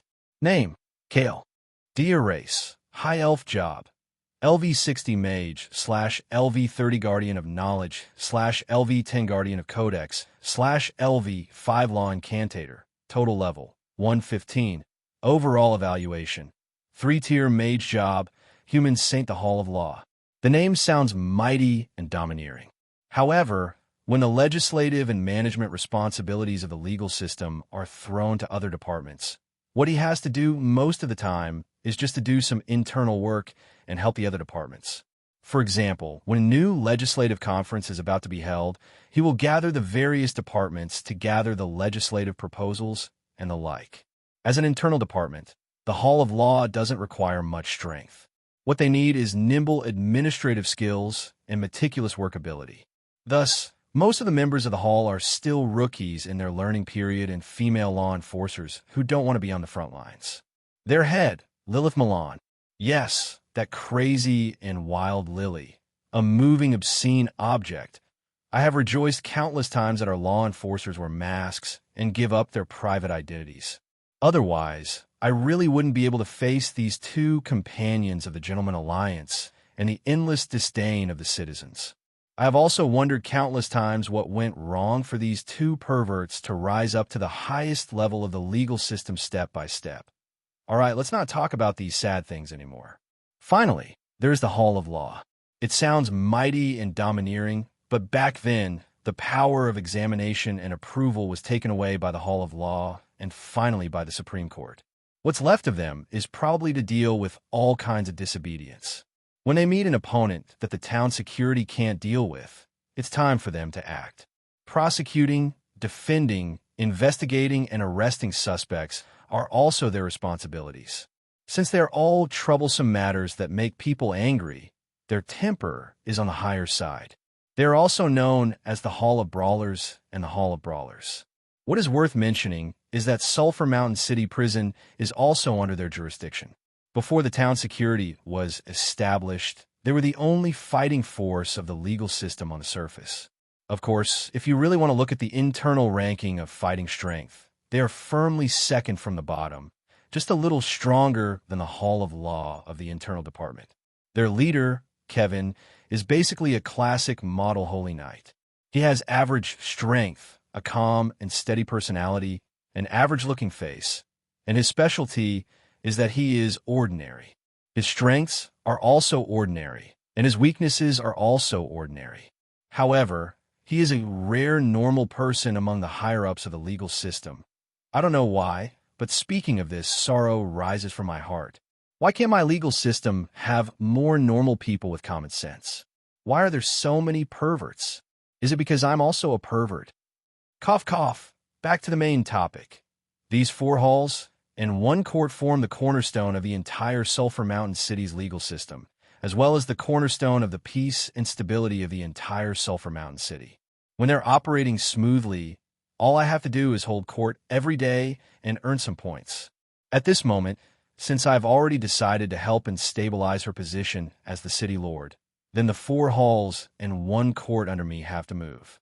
Today, the reason why I'm looking for you is to make arrangements for my funeral. Chapter 13. Today, at 8:61, the 97th Sulphur Mountain City Judiciary Minister Conference was held punctually in the Supreme Court.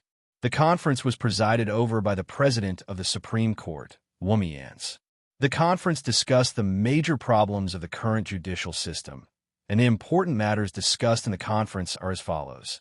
At the meeting, it was decided that all members of the Judicial Department must study City Lord Adams' document regarding the 4 founding cities of Sulphur Mountain City, earnestly carry out their duties as a judicial department, abide by the law, and carry out their work according to the law. At the end of the meeting, the old pace-setter and role model of the judicial system, our most respected judge, Lord Womians, made an important speech.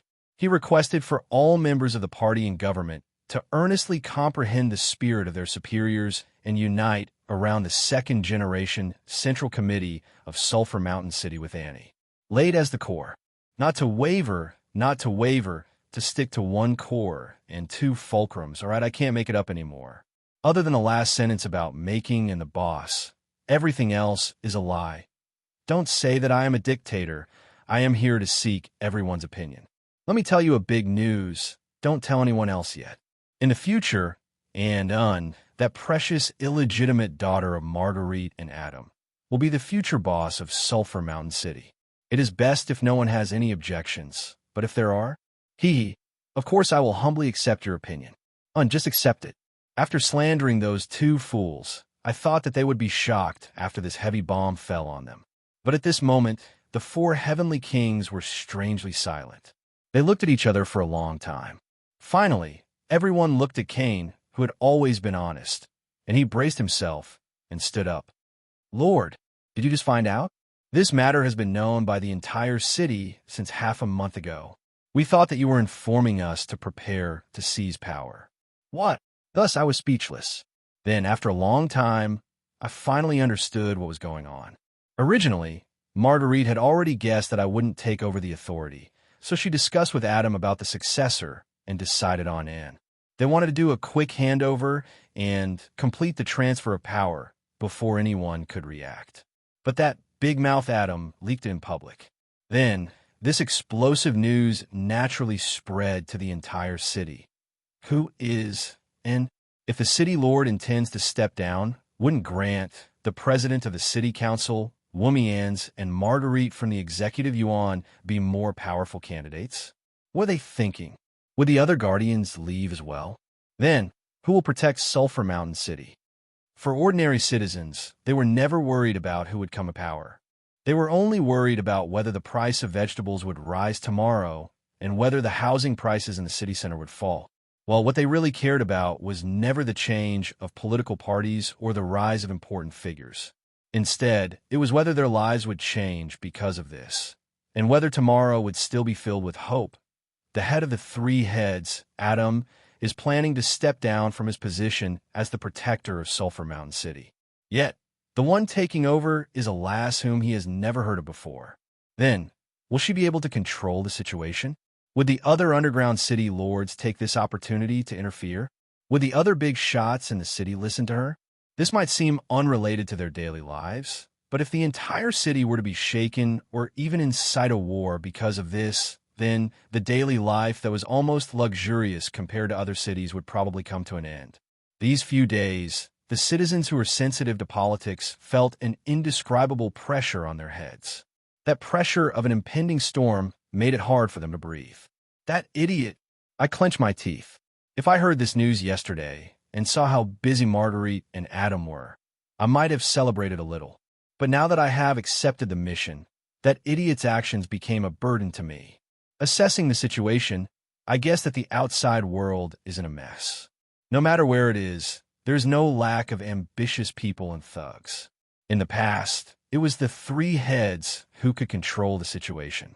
Now that Adam intends to hand over the baton, then there would definitely be many who want to take this opportunity to stand up. I lay on the chair, countless bad ideas swirling in the back of my head.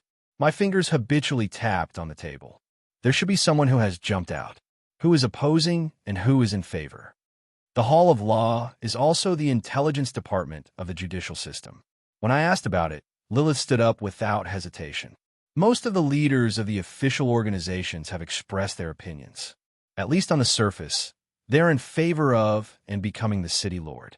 But there are two authoritative figures who have yet to speak. Everyone is guessing if they have any thoughts. Who?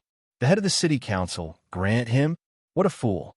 When one's ambition surpasses one's own capabilities, one will be seeking their own destruction sooner or later. However, the city council is, at least in name, a representative organization of the public. If you're to insist on opposing, and it would be troublesome. As for why I said in name, there are some allusions to it.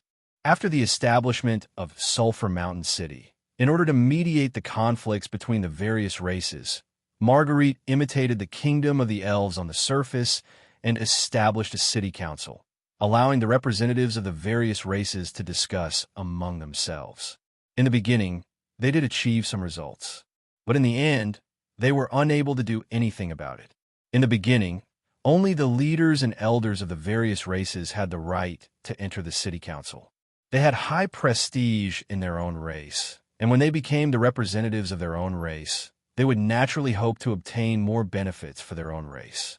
But the total cake was limited. When a few of the stronger races formed an alliance, the living space and resources of the smaller races would naturally be taken over. Slowly, as small circles and teams were established, the interests of the various parties intertwined, and the city council gained more and more authority to speak.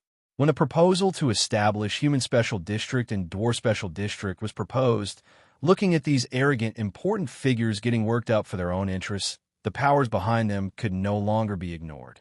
The wise great saint finally experienced the feeling of shooting himself in the foot. Thus, she sought help from the devil. And it was me. Thus, referring to the experience of my two lives, I gave her the answer known as the devil's letter. At that time, there were demonstrations on the streets every day. All kinds of groups organized speeches and riots, as though the rights of the people were above everything else and the will of the people couldn't be disobeyed. Tomorrow, they would be able to defeat the evil dictator and let the city council take over. But in reality, it had already turned into a kind of violence where the majority oppressed the minority. Looking at this situation, I knew that if I were to forcefully ban the city council, it might lead to a riot. Then, the efforts of the past few decades would all go to waste. Thus, I thought a move. Didn't you request to increase the power of the city council? All right, I agreed. I was afraid that you didn't have enough manpower, so I allowed you to recruit more council members and increase the total number of council members. At that time, the then head of the council, Old Bar, was overjoyed. In fact, they even marked that day as the day of victory for the city council. But now, it was marked by them as the day of stupidity. At first, there were only 30 council members. Only the larger races had the population to be elected as council members. How can that be? The city council is the representative of every citizen. How can 30 people be enough? Even the smaller races need their own council members. It's better to have more. Thus, with a wave of my pen, I expanded the council by 10 times 300 people. Thus, they were overjoyed.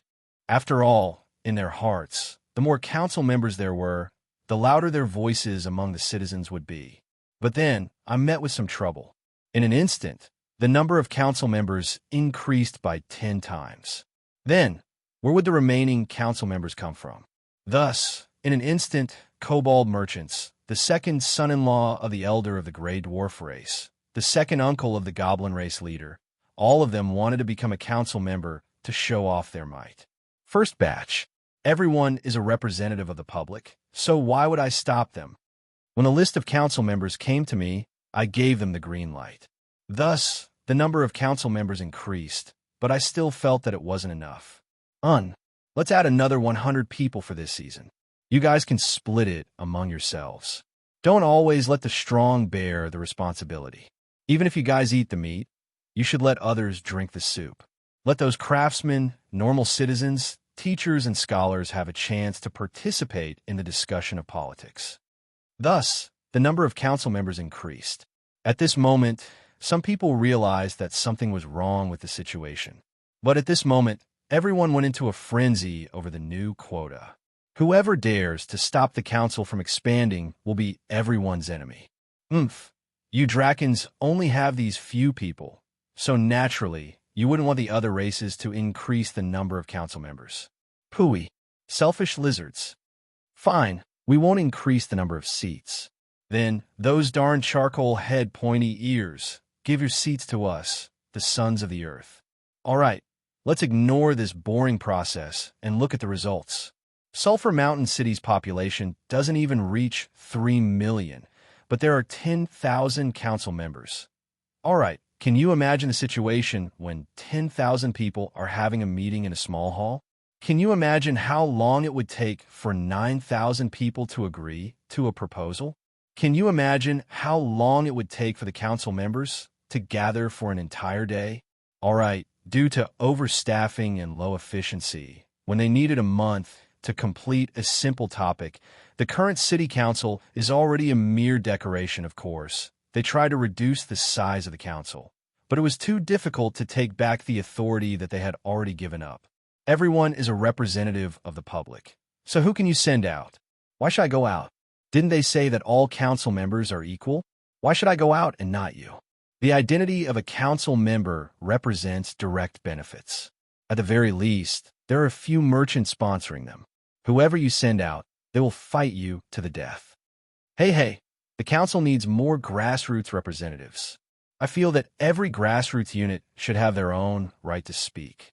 When there are a large number of Annies from the neighborhood committee and fishmongers in the council, when the identity of a council member becomes as simple as a cabbage, the so-called seizing of power, the so-called fighting for the interests of the family and race becomes a joke.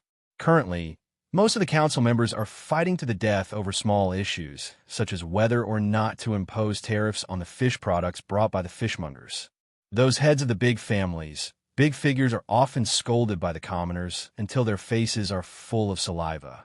As for the important decisions that affect development, from half a year onwards, before the decision is made, the other government departments would have already completed their work.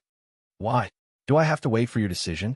I'm sorry, if we don't deal with it soon, that batch of agricultural products will all rot / that part of the city wall will collapse / that city would declare war on us. Furthermore, if we want to change the system of the council, we have to go through the legislative body. Furthermore, the legislative power of the Supreme Court is in my hands. The council can continue to argue and quarrel. On the other hand, there are a few times when I bring my snacks and friends to the council to watch the fights, and to watch the democratic discussions. All right, the council members that represent the public are indeed impressive, but the current council is unable to do anything. 90% of their energy and time are completely wasted in the endless internal conflicts. As for the voices of those few big figures, sorry, everyone is elected as the representatives of the public. Everyone is the same, there are no big figures. Thus, the powerful and ambitious are drowned in the endless sea of people. It is not that there are no intelligent people, but the system of the council is something new in this world, and I am an old fox. By the time they realize that something is wrong with the situation, it is already too late to turn back. Increasing the number of seats in the council and expanding the authority of the council, isn't that the will of the people? Why? Now that you intend to go against the will of the people, how do you intend to explain to the people who elected you? All right, they can only grit their teeth and swallow it. But at this stage, if they still don't realize that they have fallen into my trap, then they are really stupid. Thus, they call me Sly Woomyans and that devil masked man. Naturally, the relationship between the council members and the factions that they are in and our legal system has always been bad. Grand's opposition is expected. He is as ambitious as his foolish father, Old Bar, but it is a pity that at least his father still has some intelligence. As for him, he is as dumb as a pig. He really doesn't know that after Adam and Marguerite make up their minds, there is no one in Sulphur Mountain City who can stop them. Idiots like a mantis trying to stop a chariot. Do you really think that a tiger will become a vegetarian just because it doesn't eat humans for 3 years? Who is the other idiot who doesn't speak? Suddenly, Lilith, who was still talking big just a moment ago, goes silent again. Everyone's gaze turns to Cain. This time, the well-behaved Justice Knight looks up at the sky and pretends that he doesn't exist. After a long while, when I already guessed that she had said something stupid, Lilith has a look of desperation on her face as she braces herself and says it out. It's you. That's why we thought that you wanted us to prepare to seize power. Thus, I am speechless. Eliza, why didn't you tell me? Maybe I should reduce the budget of the intelligence organization. Based on the principle that there must be a fifth heavenly king. My fifth heavenly king is Eliza, who is subjective in the intelligence department's listener. My headmaid's reply came through the mental link. I'm sorry, on the day the news came, you happened to be spending the night in the town securities detention center. It wasn't convenient for me to sneak in to deliver the intelligence to you. After that, the intelligence should have been placed on your office desk. Didn't you see it? Recalling that I haven't been working for a long time, looking at the thick willow office desk which is on the verge of collapsing under the pressure of the mountain of documents, I silently cut off the link with the venomous tongue made. Even though I am far away, even though my words are filled with surprise and respect, I can imagine the smug expression on the other party's face. Closing my eyes, I lie on the chair and fall into deep thought. There is no need to think too much about the past. What is important is the future. Although the parliament itself isn't of much use, if those big families with complicated roots were to oppose me together, it would indeed be a huge problem. Fighting against those old fellows, just relying on force isn't enough. That is why Adam came to ask me for help. Ingenious ideas flashes through my mind. Of course, calling it a conspiracy isn't too far off. Slowly, a perfect plan starts to form. All right, listen to my plan. After I delightedly state my plan, they are stunned. Lord, isn't this a little too much? Lord Woomyans, although it isn't illegal, It is really going against common sense? Going against morals? I object. This idea is too crazy. If the outside world were to know about it, the reputation of our 4 halls and 1 courtyard will fall to the ground. I think it is very interesting. Boss, go ahead. I will do whatever you want me to do. Looking at the 4 heavenly kings of justice making a ruckus below, I smiled gleefully. Hee hee, as a parting gift, let's have a good ruckus.